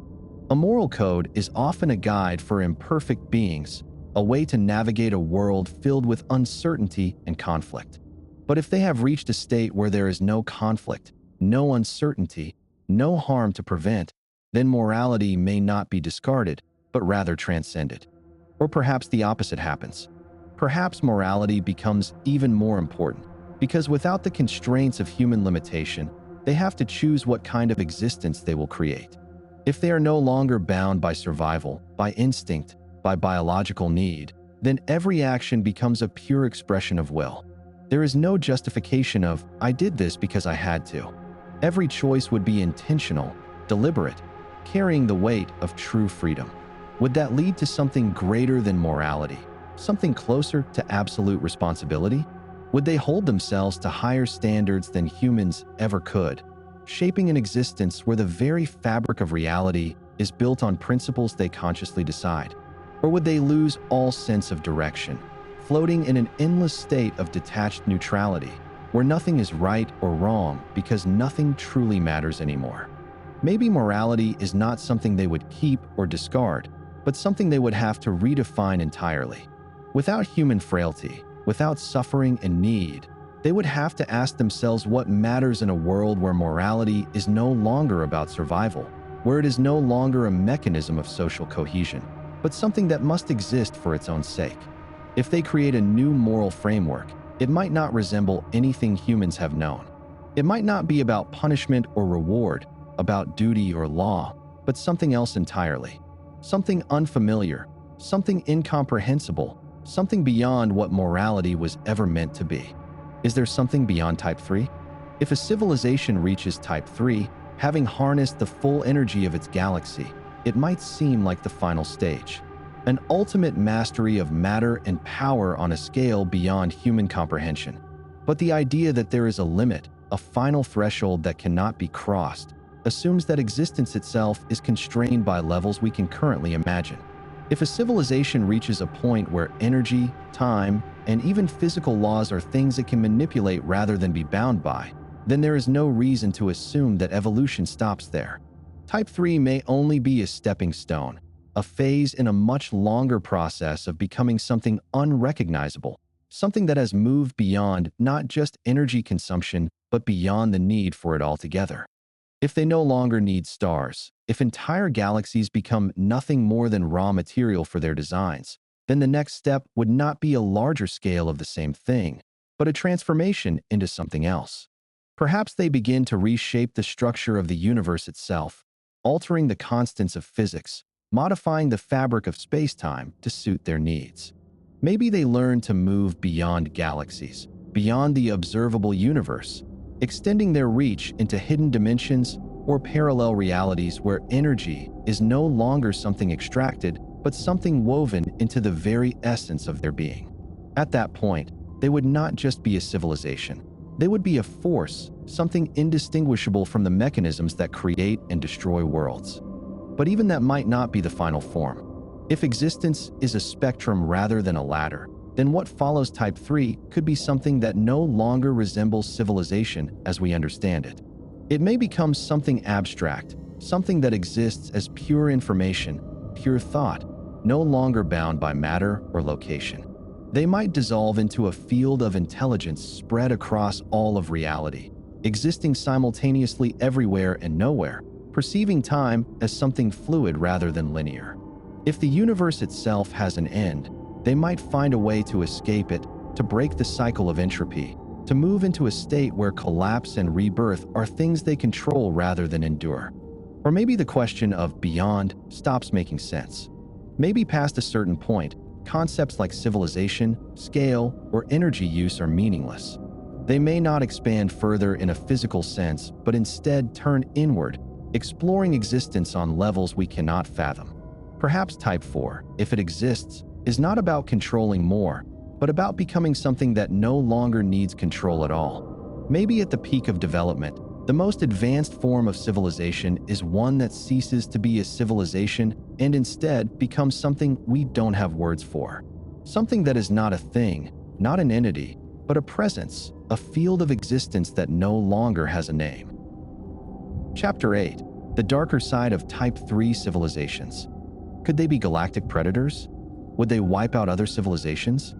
If a Type 3 civilization has risen to the level where it commands the energy of an entire galaxy, the question is no longer about whether it can dominate lesser civilizations, but whether it wants to. A species that has mastered the forces of stars and shaped planets that would have no trouble erasing entire worlds, extinguishing life on a scale that would make even the worst human atrocities look insignificant. But the real question is, what would drive them to do it? Would they be predators in the sense that they need to consume others? Or would their actions be guided by something colder, something beyond mere hunger or conquest? Predation, as we understand it, is rooted in survival. Animals hunt because they must, because energy must be transferred, because life is locked in an endless cycle of consuming and being consumed. A civilization that has already harnessed an entire galaxy does not struggle for resources in the way we do. Stars burn for billions of years. Black holes churn with energy beyond anything we can fathom. What could another civilization possibly offer that a Type 3 entity could not obtain more easily elsewhere? If they destroy, it may not be out of necessity, but out of ideology, out of some higher-level logic that views lesser beings as obstacles, as parasites, as unworthy of existing in the same space. To them, wiping out a lower species might not even be an act of malice. It could be like pruning a tree, clearing away the weak and the irrelevant to maintain order in a galaxy they have come to see as their own. Or maybe their motivations would be stranger, something incomprehensible.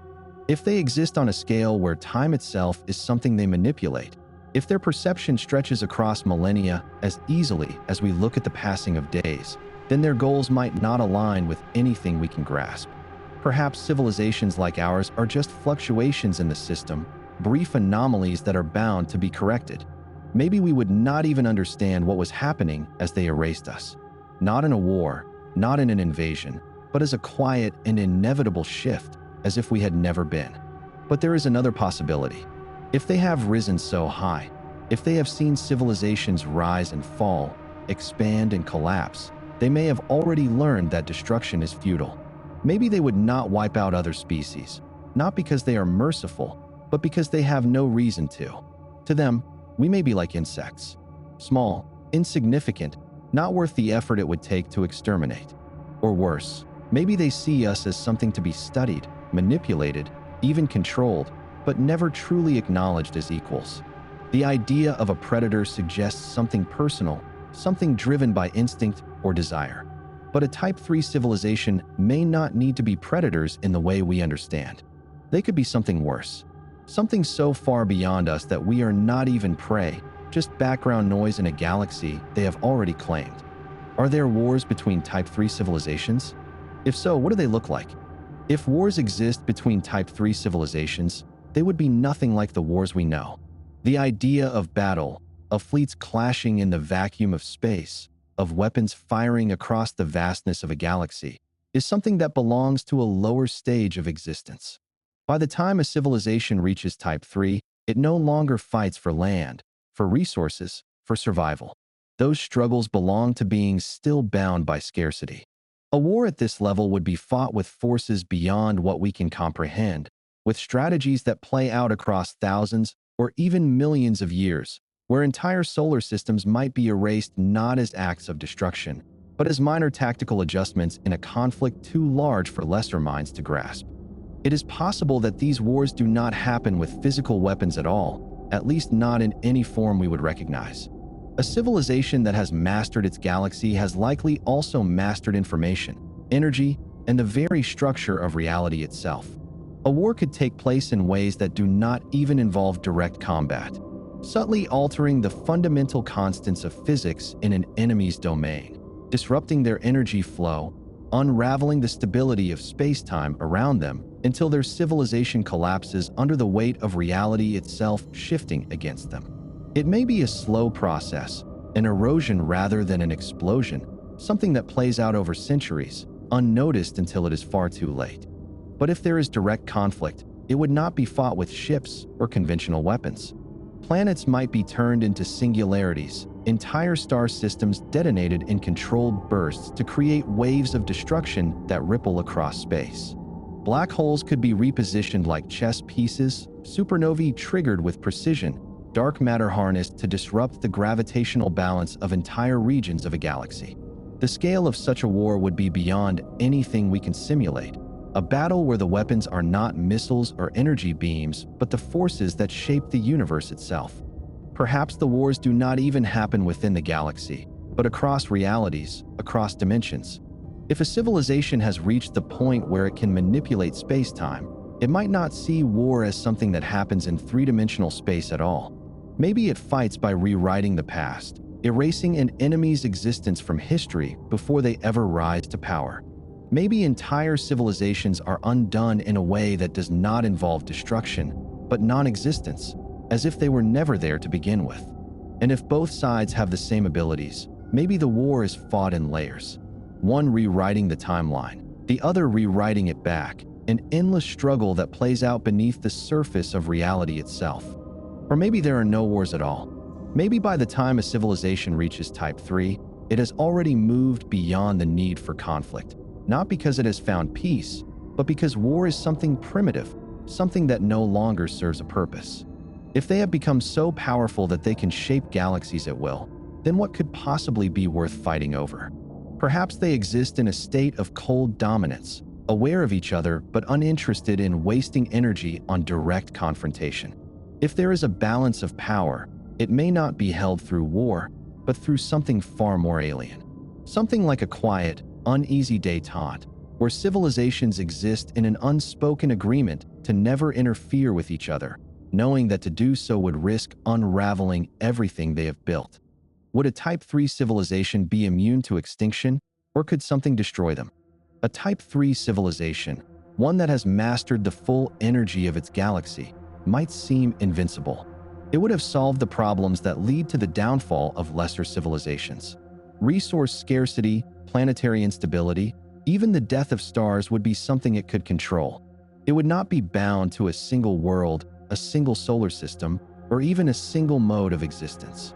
To an outside observer, it might look eternal, a force that has risen beyond the cycle of life and death, spreading its influence so completely that nothing could threaten it.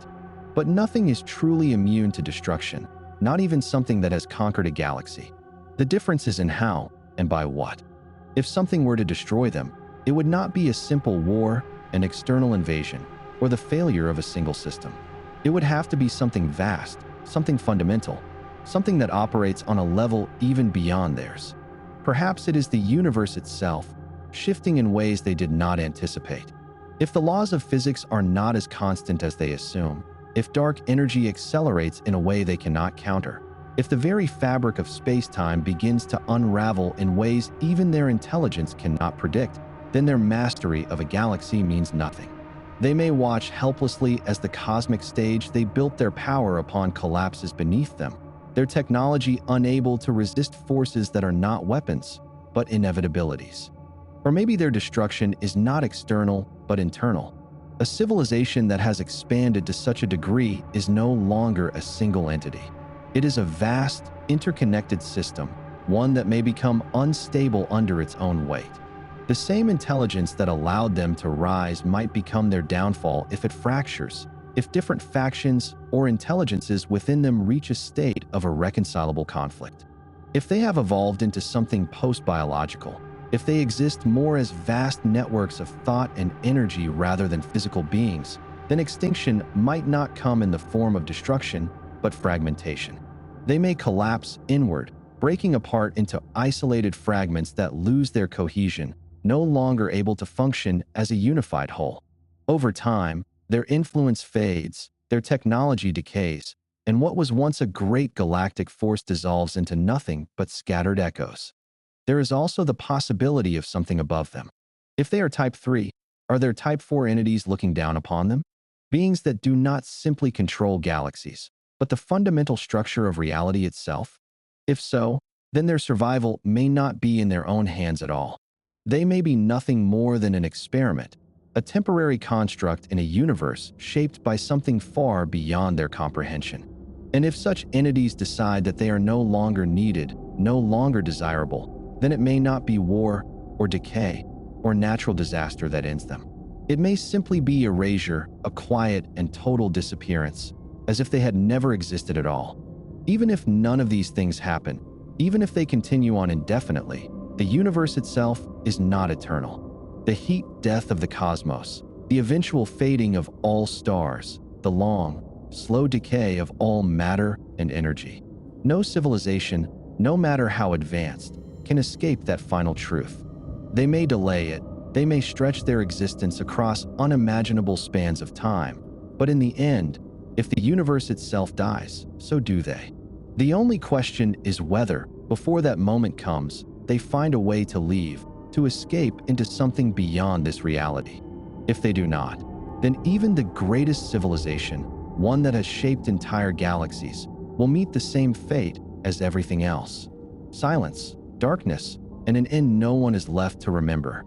Could they enslave or farm lower civilizations? Are we in a controlled zoo? If a Type 3 civilization exists, one that has spread across an entire galaxy and harnessed its full energy, then the fate of lower civilizations would be entirely in their hands. To them, species like ours would be insignificant, fleeting, and fragile, less like nations or cultures and more like colonies of bacteria growing on a petri dish. The real question is not whether they can enslave or control us, but whether they would bother to. What value would a primitive species hold for something that has already mastered the energy of stars, that can build and destroy planets at will? Would they see us as resources, as subjects, or as something else entirely? Something to be observed, studied, or left to our own devices? Slavery, as we understand it, implies labor, exploitation, the extraction of effort from a weaker group for the benefit of the stronger. But a civilization this advanced would not need manual labor. They would have machines, automation, and technology far beyond anything we can comprehend. If they wanted materials, they could harvest entire planets in an instant. If they needed energy, they could strip stars down to their cores. If they required computation, they could construct minds far beyond the capacity of any biological brain. So what use would we have to them? If they enslaved, it would not be for our strength or skills, but for something else entirely. Perhaps our unpredictability, our creativity, or some aspect of consciousness that they either lack or find valuable. Farming civilizations is another possibility, but the purpose of such a farm would be unclear. Would they cultivate us the way humans cultivate animals, breeding us selectively, keeping us in controlled conditions for their own benefit? If so, what would they be harvesting? Ideas? Emotional states? The raw experience of existence? Maybe they do not consume physical resources, but something more abstract. Patterns of thought, waves of consciousness, something woven into the structure of life itself. If their technology has reached the point where they can manipulate reality on a fundamental level, they might not even need to physically interact with us at all. They could shape our evolution from a distance, guiding civilizations like ours along specific paths, ensuring we never reach a level where we might pose a threat, or, perhaps, ensuring that we develop in a way that serves a purpose we do not understand. The zoo hypothesis, the idea that we are in a controlled environment, watched but not interfered with, is another possibility. Maybe they see us as an experiment, something to observe rather than manipulate.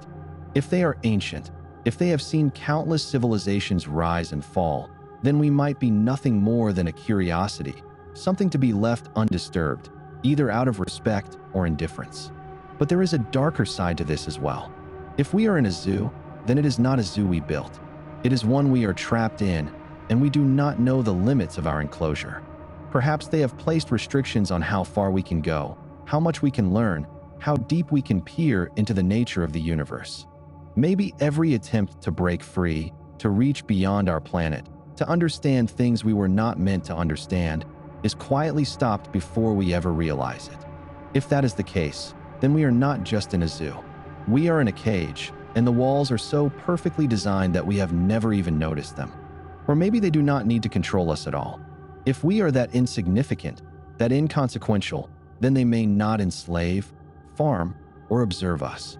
They may not even notice us.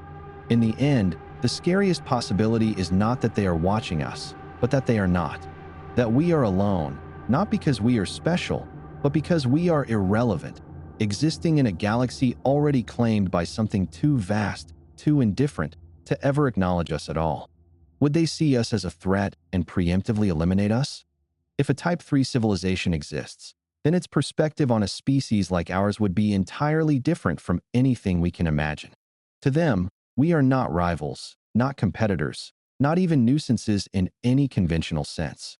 Compared to their mastery of a galaxy, our technological progress is microscopic, our presence barely detectable on a cosmic scale. And yet, that does not mean they would ignore us entirely. The question is whether they would see us as a potential danger, not as an immediate threat, but as something that could one day rise to challenge them. If they operate on timescales that stretch across millennia, then they may not wait for us to become a problem. They may act before we even realize what we could become. Preemptive elimination is not about hatred, fear, or aggression. It is a cold calculation, a matter of probability. If they have encountered other civilizations before, if they have watched species rise from their home planets, venture into space, and expand beyond their solar systems, then they know the patterns of development. They have seen what happens when an intelligent species gains access to greater power, when it moves from a local species to a galactic force. If every advanced civilization they have encountered has eventually sought dominance, has expanded without limit, has fought for control over resources, then they may not need to debate what to do with us. They may already have a policy in place, an automatic response to civilizations that show potential for expansion. Elimination might not even be something we could perceive. If they have the ability to manipulate energy on a galactic scale, then ending us would not require war, invasion, or direct attack. They could disrupt our ecosystem with precision, shift the orbit of an asteroid just slightly enough to send it on a collision course with Earth, introduce subtle instabilities into our sun's activity, or interfere with the fundamental forces that hold our reality together. And if they are even more advanced than we assume, they could erase us in ways we would never even comprehend, removing the conditions necessary for intelligence to develop, altering the structure of space-time so that our history simply never happens, making us vanish without a trace. But they may not need to destroy us outright. If they have truly reached a point where they control an entire galaxy, then they could neutralize us without violence, without destruction, without us even realizing it has happened. They could limit our technological growth, ensuring we never reach a stage where we could challenge them.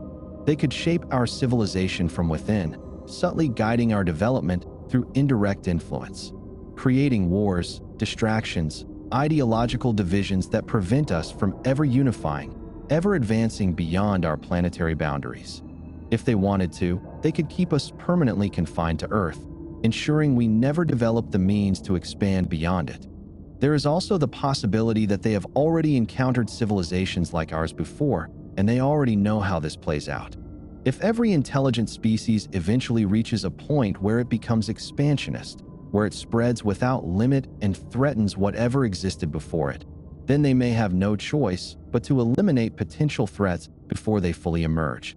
Maybe the only reason we are still here is because we have not yet reached the threshold where they take action. Perhaps the moment we cross that line, the moment we begin colonizing beyond our solar system, the moment we develop the technology to manipulate matter and energy on a large enough scale, is the moment they decide we can no longer be ignored. Or maybe they don't care at all. Maybe they have reached a level of control so absolute that nothing we do matters to them. To an intelligence that has mastered an entire galaxy, a species on a single planet is not a threat. It is an anomaly, something that exists at the edge of their awareness, but not worth their attention. If that is the case, then our survival is not a matter of mercy or restraint, but insignificance. We are not destroyed because we do not matter. And that, in some ways, is more terrifying than the idea of them actively watching, actively deciding our fate. Because if they do not care, then we are not even considered players in the grand game of civilizations. We are background noise in a universe already shaped by something far beyond us. Chapter 9. The possibility of Type 3 civilizations already controlling us. Could we be living under their control without realizing it? A civilization so advanced that it operates on a scale beyond human comprehension would not need to announce itself. If a Type 3 civilization had already established control over us, its methods would not be obvious. The very fabric of reality as we perceive it might be their construction, our understanding of history, our scientific frameworks, even the limits of our imagination, deliberately sculpted to prevent us from ever realizing the truth. Unlike the crude visions of conquest and domination that humans often project onto the idea of superior forces, true control would be quiet, seamless, a system so perfect that no one ever thinks to question it. We do not resist that which we do not recognize. If such a civilization were governing us, the first and most effective measure would be ensuring we never suspect it. What we consider natural laws may be artificial constraints placed upon us, boundaries that limit how we evolve and how we interpret the universe. Perhaps the speed of light, the structure of space-time, or even the mortality of our physical forms are not absolute truths, but rather carefully maintained illusions. Our very thoughts might not be entirely our own, shaped instead by subtle forces guiding our cognitive evolution in directions that serve their interests. The human species, believing itself independent, may be nothing more than a biological construct, its motivations, aspirations, and conflicts engineered to maintain a balance that benefits something far older and more complex than itself. The most unsettling thought is that our lack of evidence for such an entity does not disprove its existence, but rather reinforces the possibility of its success.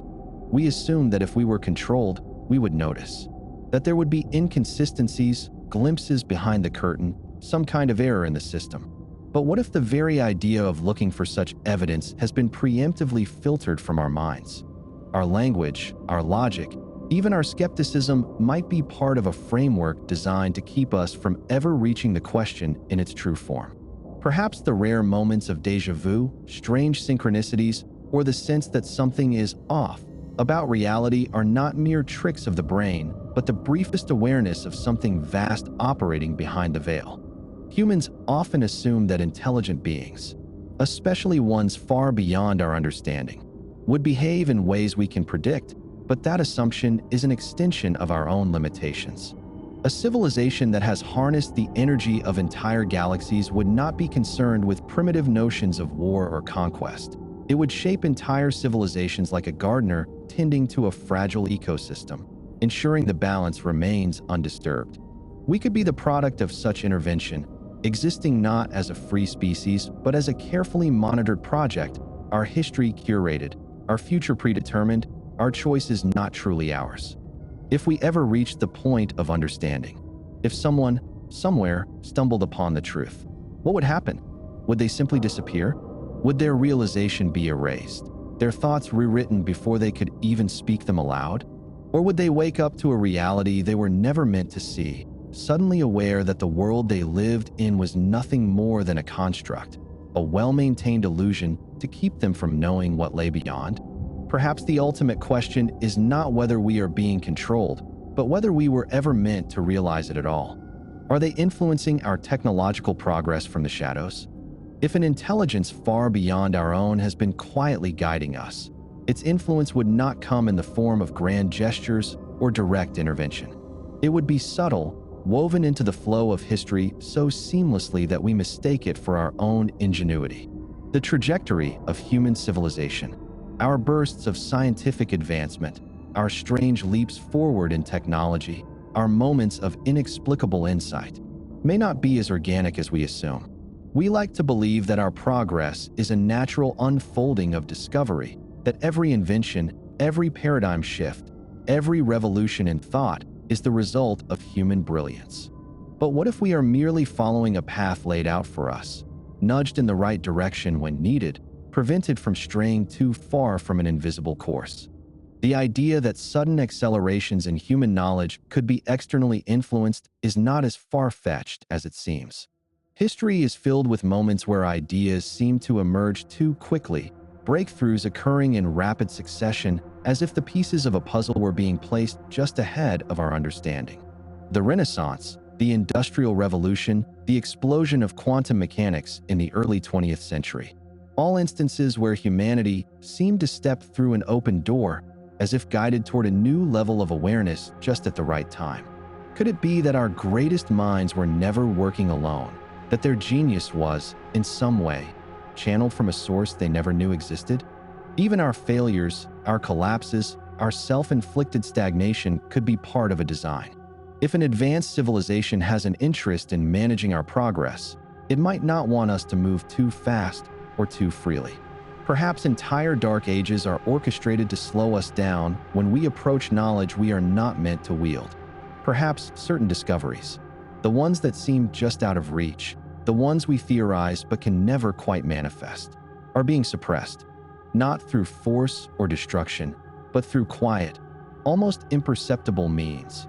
minds that hesitate at the threshold of revelation, institutions that discredit unconventional thought, technologies that fail just before they become something transformative. It may be that certain ideas are simply not permitted to exist yet, or ever. The true nature of this influence, if it exists, would not be recognizable to us. We think in terms of manipulation, of power exerted over us, but a civilization that operates on a cosmic scale would not need to force us into submission. It would guide with a light touch, allowing us the illusion of control while ensuring we never stray beyond the boundaries it has set. We might believe we are the architects of our own future, but in truth, we may only be discovering what has already been placed before us, following a script we were never meant to see. If we ever did realize the extent of this unseen hand, if we ever managed to step beyond the prescribed path, would we find ourselves staring into the unknown? Or would we find that every possible future has already been accounted for? Could they be manipulating time itself to keep us stagnant? If a civilization had reached the point where it could manipulate time itself, our entire reality could be nothing more than a loop, a controlled cycle that ensures we never move beyond a predetermined state. We assume that time flows forward, that progress is inevitable, that history is a continuous unfolding towards something greater. But what if that belief is merely part of the design? If something far beyond us wanted to keep us stagnant, it would not need to imprison us in a physical sense. It could do something far more profound. It could ensure that we never truly move forward, even as we believe we do. The unsettling possibility is that our perception of history might not reflect what actually happens. We could be repeating the same era, the same advancements, the same failures, over and over without ever realizing it. Perhaps every time we reach a threshold of knowledge too dangerous or too disruptive, time is rewritten. The world resets, subtly, seamlessly, in a way that no one perceives. Our memories remain intact, our records seem consistent, but certain possibilities, certain paths, are quietly erased before they ever solidify into reality.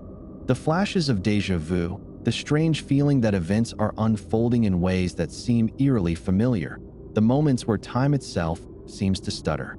Could these be echoes of past cycles, remnants of timelines that were altered before they could break free from control? There are theories about lost knowledge, about civilizations that may have existed long before recorded history, wiped away with no trace. What if they were not merely forgotten, but deliberately erased? What if every time humanity strays too far, reaches too high, something resets the clock, sending us back to an earlier point in our development? We might think we are on a path towards something greater, but in reality, we might be trapped in an endless loop, reliving variations of the same story while believing we are writing something new. Scientific revolutions, technological leaps, even the very structure of human thought. Perhaps these things have been played out before, only to be reined in, redirected, or undone when they approach something forbidden.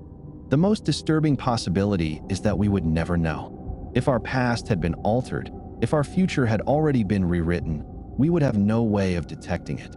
The illusion of continuity would be perfect. A civilization with the ability to control time itself would not need to rule openly or interfere in ways we could perceive. It would simply keep us within a frame that ensures we never break free, like a story being rewritten just before its protagonist reaches the final chapter. And if that is the case, then what does it mean to seek the truth? Are we looking for answers that have already been erased? Are we trying to break a cycle that has already reset countless times? Or is the very concept of escape another illusion, one that was placed within us to keep us believing we still have a choice? Would a Type 3 civilization create a fake universe for younger civilizations? If a Type 3 civilization has mastered the manipulation of energy on a galactic scale, it may not need to control individual species directly. Instead, it could create an entire reality, one so vast, so intricately designed, that those within it would never question its authenticity. A young civilization, one just beginning to grasp the nature of its existence, would have no way of distinguishing a constructed universe from a natural one. The fundamental laws of physics, the constraints of space and time, the very limits of thought itself, all of these could be engineered, boundaries placed not to imprison, but to shape the perception of those who exist within them. To us, the universe appears infinite, filled with mysteries waiting to be unraveled. But what if every question we ask, every answer we find, is merely another layer of the illusion? The purpose of such an artificial universe could vary. Or perhaps it is a form of containment, a way to keep young species from interfering with something much larger, like a cosmic quarantine where those inside are never meant to realize they are confined. If we are inside such a construct, it would explain why certain aspects of the universe seem strangely fine-tuned, why the fundamental forces align in ways that make life possible, why consciousness itself seems to exist despite no clear evolutionary advantage. We assume that these are mere coincidences, anomalies waiting for explanation. But what if they are design choices? What if we are inside something built to be just convincing enough to prevent us from ever looking too closely? Some theories suggest that simulation is inevitable, that any sufficiently advanced civilization would, at some point, develop the ability to create artificial realities indistinguishable from the real. But if a Type 3 civilization exists beyond our perception, it would not be bound by mere digital simulations or computational constraints. It could create a universe that feels real because, to those within it, it is real. It could be constructed from the same principles as any natural cosmos, with history embedded, cosmic expansion prescripted, every celestial body positioned exactly as it needs to be to maintain the illusion. Even our memories, our sense of time and progress, could be manufactured components of the experience. The most unsettling question is whether escape is even possible. If this universe is artificial, then it exists for a reason, and that reason likely does not include allowing those within it to break free. Every theory we develop about what lies beyond, every mathematical equation pointing toward realities outside our own, might be nothing more than carefully placed breadcrumbs leading us in circles, keeping us occupied while ensuring we never approach the truth. And if, by some impossible chance, we did manage to glimpse beyond the veil, to reach the edges of this construct and see what lies beyond, would we even be allowed to comprehend it? Or would the act of realizing itself be rewritten, our understanding reset before we could speak it aloud, leaving us once again in the dark, believing we are on the edge of discovery when, in reality, we have never moved at all? What if they erased past civilizations and we are next? We assume that we are the first, that our existence is unique, that no other civilization like ours has risen and vanished before us. But what if that assumption is wrong? What if others came before, civilizations that reached heights we cannot even imagine, only to be erased so completely that no trace of them remains? If a Type 3 civilization has the power to shape entire galaxies, then it would not merely conquer or suppress those that become inconvenient. It would remove them from existence itself, rewriting reality so that they had never been. The thought is unsettling, not just because it suggests that we are not alone, but because it implies that we are temporary, our presence allowed only for as long as we serve some unknown purpose. History is filled with absences, with gaps that we rationalize as lost time, forgotten knowledge, civilizations that collapsed due to war, disease, or natural disaster. But what if those collapses were not accidental? What if entire epochs have been erased, not through destruction, but through something far more insidious? The quiet unmaking of a people, their cultures, their ideas, their discoveries, leaving behind only blank spaces where they once existed? We have no way of knowing how many times this has happened before, how many species have risen, built, explored, and then been removed as if they were never there. If such a force is operating on a scale beyond human comprehension, then our own civilization may already be marked for the same fate. The reasons for such erasure could be many. Perhaps a civilization, upon reaching a certain level of knowledge, begins to pose a threat, not necessarily in an aggressive sense, but simply by becoming too aware, too capable of breaking free from whatever unseen boundaries have been set for it. Or maybe we are part of a controlled cycle, civilizations allowed to emerge, flourish, and then be erased before they reach an irreversible tipping point, resetting the process over and over. The unsettling possibility is that we would have no warning. One moment, we would exist, and the next, we would not. There would be no war, no disaster, no final moment of resistance. Just an undoing, a rewriting of the universe in which we were never here to begin with. If this is true, then the real question is not whether we are next, but whether we have already been erased before. If our past has been rewritten, then how many times have we started over without realizing it? How many times have we reached the edge of something greater, only to be pulled back into ignorance? Perhaps the remnants of those past cycles linger in us still. In myths of lost civilizations, in the unexplained knowledge that appears in ancient texts, in the fleeting sense that something is missing from our past. And if we are moving toward that threshold again, if we are approaching the point where our existence becomes inconvenient to something far older than us, then what happens next may already be decided. We may be standing at the edge of an erasure so perfect that even the idea of questioning it will soon cease to exist. Chapter 10: Beyond the Kardashev Scale. Could there be Type 4 civilizations controlling multiple galaxies? If a civilization has moved beyond the limits of a single galaxy, its reach would stretch across the void, shaping the structure of the cosmos itself. To us, the universe appears vast, chaotic, an endless expanse where galaxies drift apart, bound only by the laws of physics. But what if that vastness is not as wild as it seems? What if entire clusters of galaxies, each spanning hundreds of thousands of light years, are not drifting aimlessly through space, but are being directed, harnessed, even repurposed by an intelligence so advanced that we cannot even recognize its presence? A Type 4 civilization would not merely gather the energy of stars. It would reshape them, extinguishing those it no longer needs and igniting new ones at will. It would not merely explore the fabric of space-time. It would weave it, altering the very constants of physics in certain regions to suit its own purposes. The expansion of the universe, the formation of galaxies, even the cosmic microwave background radiation that we treat as a remnant of the Big Bang. Any of these could be artificial, engineered by a force so old and so vast that it does not see itself as a civilization at all, but as something closer to the guiding principle of reality itself. From our limited perspective, we might expect such a force to be visible, to leave behind unmistakable signs of its presence. But what if it operates on a scale where subtlety is its greatest tool? Instead of colossal megastructures or immense energy signatures, its influence could be hidden in the way galaxies move, in the unexplained forces shaping dark matter, in the moments when physics bends in ways we cannot predict. Perhaps the anomalies we struggle to explain. The missing mass in the universe, the acceleration of cosmic expansion, the mysterious patterns in high-energy cosmic rays, are not natural puzzles, but the fingerprints of something that has already altered the fabric of reality in ways we have yet to comprehend. If such a civilization exists, it would not merely control energy.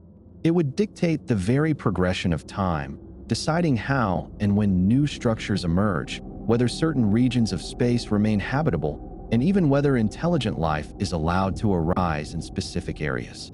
It would not conquer planets or wage wars. It would make entire galaxies disappear, not through destruction, but through manipulation of the fundamental rules that govern their existence. A civilization of this scale would not see us as a threat, nor would it see us as something to nurture. We would be irrelevant, unnoticed, like bacteria in the cracks of a great machine, surviving only because our presence has never been deemed worthy of intervention. The chilling thought is that if we ever did discover undeniable evidence of such an intelligence, it would mean that we were never in control of our own fate to begin with. Every theory we form about the nature of the universe, every assumption we make about physics and time and entropy, could already be shaped by something that has long since moved beyond the need for form, identity, or individuality. And if that is the case, then perhaps the most profound realization is not that such beings exist, but that, in some way, they always have. What about Type 5 civilizations? Are they indistinguishable from gods? If a civilization has surpassed the control of galaxies and moved into a realm beyond physics as we understand it, then it would no longer be bound by the limitations of energy, space, or even time.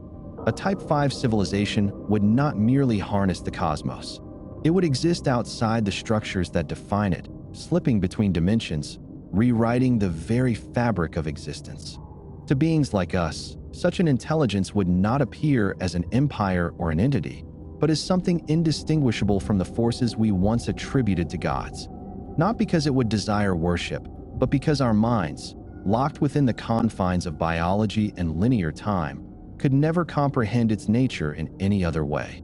The very concept of individuality might no longer apply to it. A civilization that has reached this level would have dissolved the barriers between consciousness and the universe itself. Perhaps it no longer exists as distinct entities, but as a vast, interconnected intelligence spanning across realities, a presence that can manifest in any form it chooses, or in no form at all. It would not communicate in words or symbols. It would not build or destroy in any way we could recognize.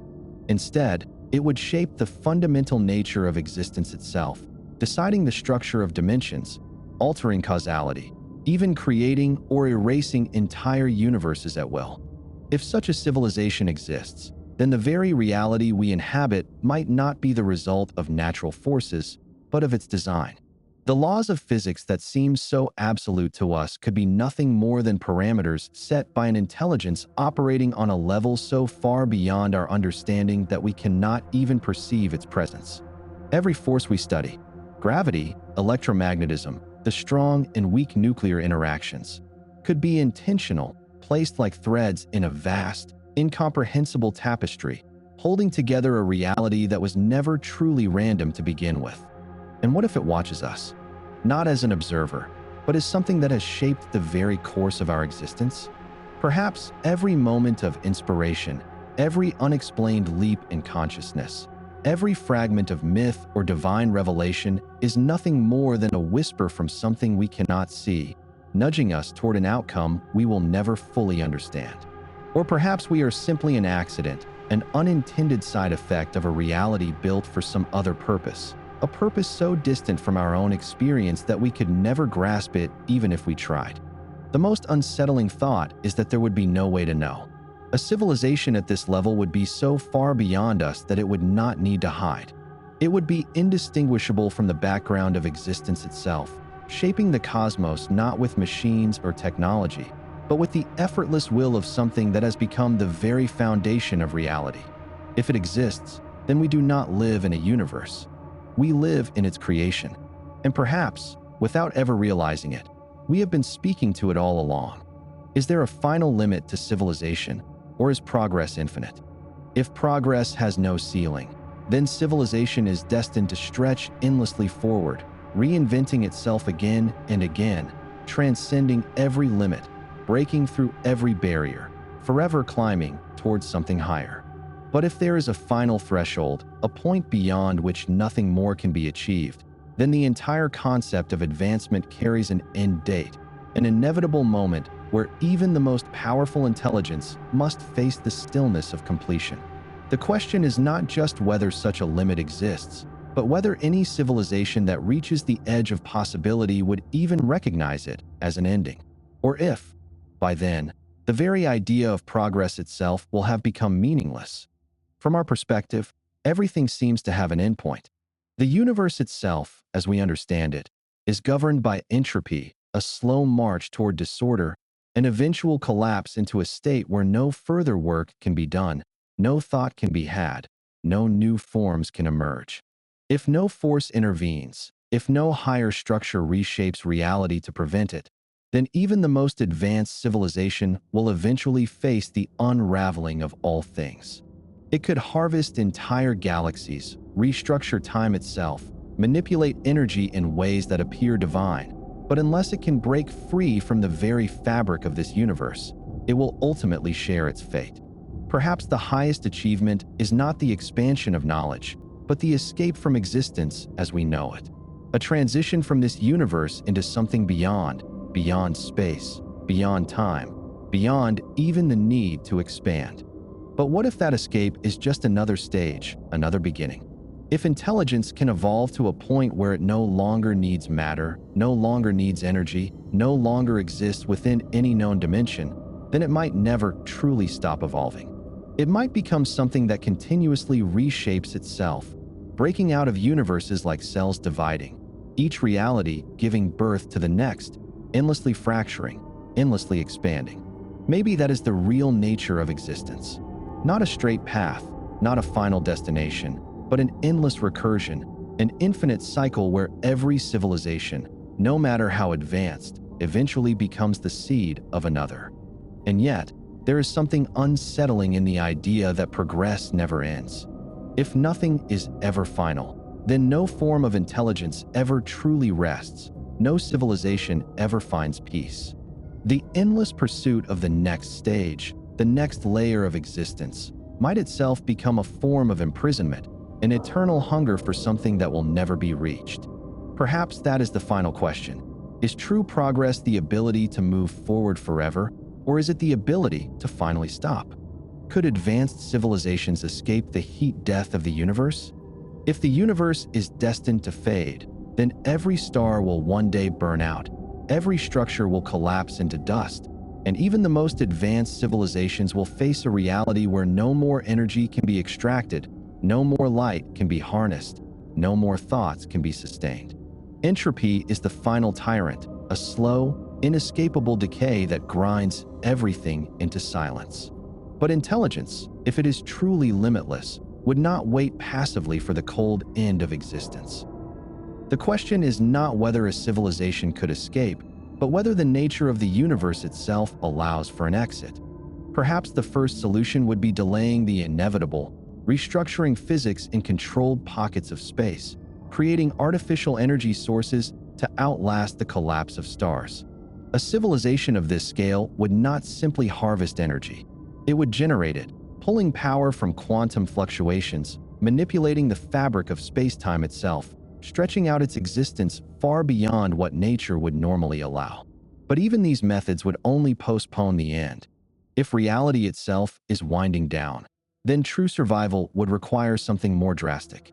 One possibility is migration, not across galaxies, but across realities. If space and time are not fundamental but emergent properties of a deeper structure, then there may be pathways beyond this universe, hidden dimensions, or parallel spaces that remain untouched by entropy's decay. A civilization could learn to fold itself into these hidden layers, stepping beyond the limits of the dying cosmos. It might not just leave this universe behind, but create a new one, rewriting the very foundation of physics to ensure that its existence continues in an environment of its own design. And yet, there is an unsettling alternative. What if there is no escape? What if the universe is not simply a system with a defined end, but a trap, an event from which nothing can ever truly break free? In that case, the last act of an advanced civilization might not be to run, but to rewrite the nature of death itself, to reach into the laws that govern entropy and reverse them, to turn collapse into renewal, to force the universe into rebirth. If intelligence is powerful enough, it would not accept extinction as an inevitability. It would make itself the architect of the next cycle, ensuring that even in the face of cosmic death, something new will always rise. And if that is true, then perhaps the universe has already ended before, countless times, in countless forms, with civilizations so advanced that they have become indistinguishable from the force that creates reality itself. Would they eventually create their own universes and move into them? If a civilization reaches a level where it no longer merely survives within a universe, but understands its underlying mechanics, the next logical step is not just to harness reality, but to create it. Every law of physics we take for granted, gravity, time, causality, might not be absolute, but instead emergent properties that can be altered, rewritten, or even designed from the ground up. A civilization that reaches the limits of its own existence would face a fundamental choice: remain within the decaying framework of an aging universe, or step beyond it and craft something entirely new. The act of creating a universe would not be an event, but a process, one that begins with an understanding so deep that the very fabric of space becomes malleable. Perhaps it would start as a contained experiment, a pocket dimension sculpted within the void, fine-tuned and controlled. But why stop there? Why settle for a fragment when one could ignite a new cosmos, sculpting the conditions for an entirely fresh reality? A civilization of this scale would not merely seek to avoid entropy. It would design existence itself according to its own principles, shaping a universe where energy does not decay, where expansion does not lead to inevitable heat death, where reality bends not by chance, but by intention. And what then? Do they migrate into their creation, leaving behind the old universe like a fading memory, stepping into a realm that is no longer governed by chance, but by choice? If so, are we already inside such a construct? If intelligence reaches the point where it can generate new universes, then the chances that we exist within one of those creations rather than an original, untouched cosmos grow infinitely high. Every constant of physics, every fine-tuned balance that allows for complexity in life, might not be the product of natural forces, but the careful design of something that came before us. Perhaps this is the fate of all civilizations that ascend beyond physics as we understand it. They do not simply expand, do not merely evolve. They move on, leaving behind echoes in the form of the realities they birth, stepping into self-created dimensions where their existence continues indefinitely. But if that is true, then there is a darker possibility. What happens to those left behind? If we are remnants of an older universe, a discarded structure abandoned by its architects, then what purpose do we serve? Are we just the afterimage of something greater, waiting for our own time to fade? Or are we unknowingly standing at the same threshold, ready to take the same step, to stop being inhabitants of a universe and start becoming its creators? It's easy to assume that the universe is a blank slate, untouched and unfolding according to the cold, mechanical laws of physics. But what if that's not true? What if, buried beneath the fabric of reality, there are fingerprints, subtle but undeniable, left behind by civilizations so advanced they no longer need to announce their presence? Maybe we've been staring at a universe that isn't entirely natural, mistaking intelligent design for cosmic inevitability. Consider the way the universe is structured, the vast cosmic web stretching across billions of light years. Galaxies aren't scattered randomly. They follow patterns dictated by dark matter, by gravity, by forces we don't fully understand. But what if some of that structure wasn't formed purely by physics? What if certain galaxies are positioned not by accident, but by design? A Type 3 civilization, or something even beyond it, wouldn't be limited to merely harvesting energy from stars. They could move them, shape them, guide the flow of matter across eons in ways so vast and deliberate that to us, it looks like the universe was always meant to be this way. Maybe that's why we haven't found them, because we're living inside something they've already built. The constants of physics, the expansion of space, even the rules that govern reality could have been tweaked long ago by entities that no longer resemble anything we'd recognize as life. We assume the laws of nature are immutable, but why should they be? Just because we experience the universe in a certain way doesn't mean it wasn't sculpted into this form by something far older, far more capable. There's also the eerie silence, the Fermi paradox hanging over us. If the universe is as ancient as we believe, there should be evidence everywhere of civilizations that came before us. But what if they've already done what they needed to do? What if the ones that reached Type 3, or beyond, eventually lost the need to expand, to radiate waste energy, to build in ways we can recognize? A truly advanced civilization wouldn't just be indistinguishable from nature. It would be nature. It could weave itself into the fundamental forces of reality, becoming indistinguishable from the universe itself.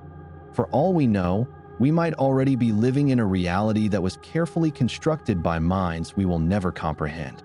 The background radiation we take for granted, the fine-tuned forces that allow matter to exist, the delicate balance that makes life possible. All of it could be the result of something ancient, something intentional. And if that's true, then we are not just looking for Type 3 civilizations. We are living inside their legacy.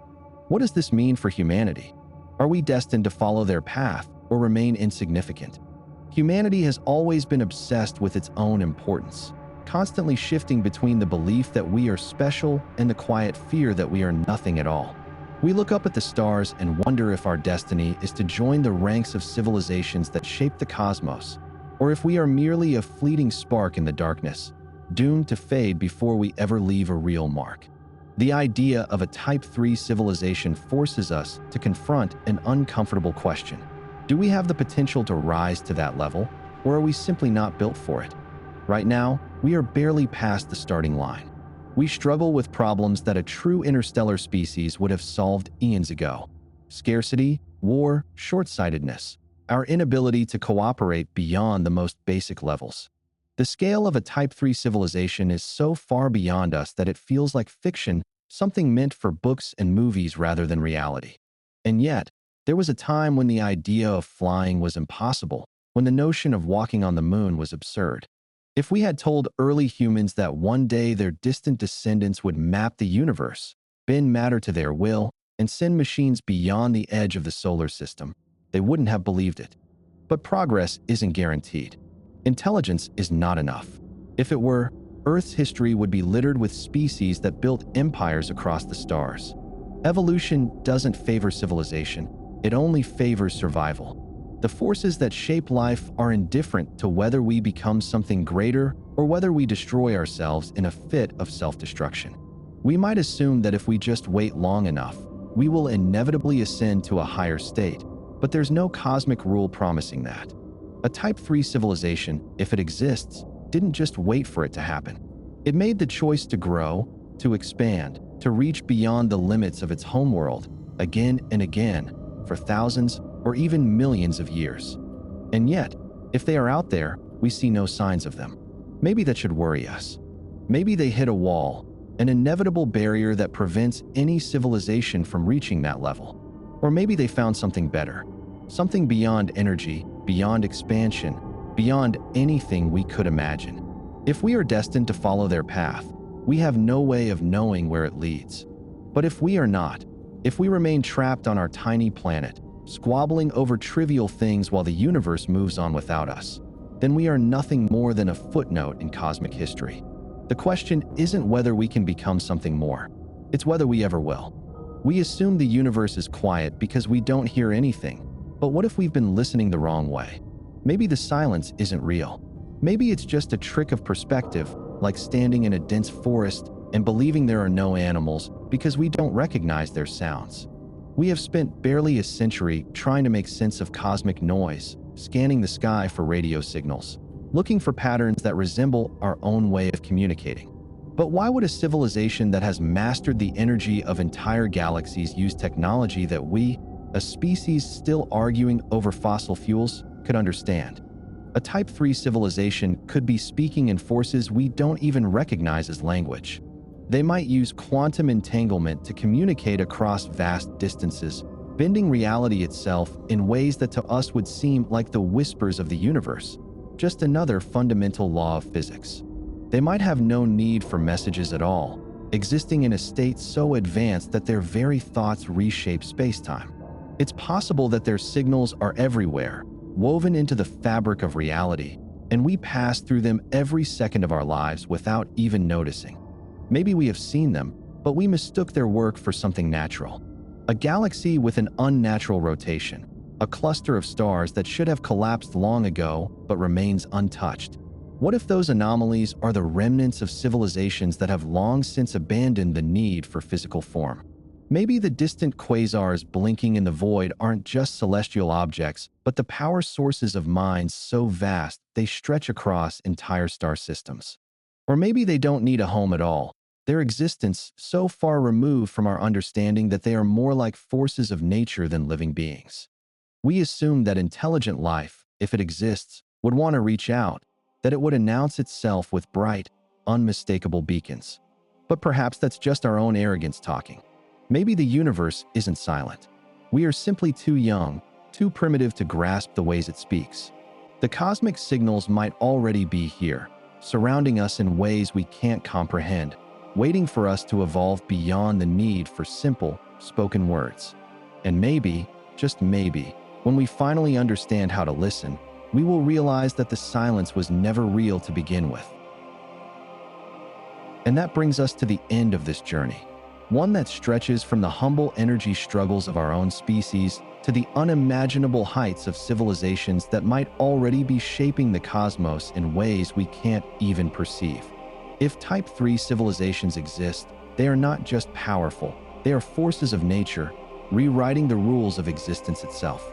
And yet, here we are, barely scratching the surface of what it means to harness the energy of a single planet. Maybe, one day, we'll reach those heights. Maybe we'll conquer the stars, bend space to our will, and leave our mark on the universe. Or maybe we'll always be the ones looking up, wondering if something far greater is already out there, watching, waiting, or simply moving on, indifferent to us. If you enjoyed this deep dive into the limits of civilization and beyond, consider leaving a like. It helps more than you think. And if you want to keep exploring the mysteries of the universe with me, make sure to subscribe. There's always more to uncover, more questions to ask, and more places to get lost in. Thanks for watching, and until next time, keep wondering.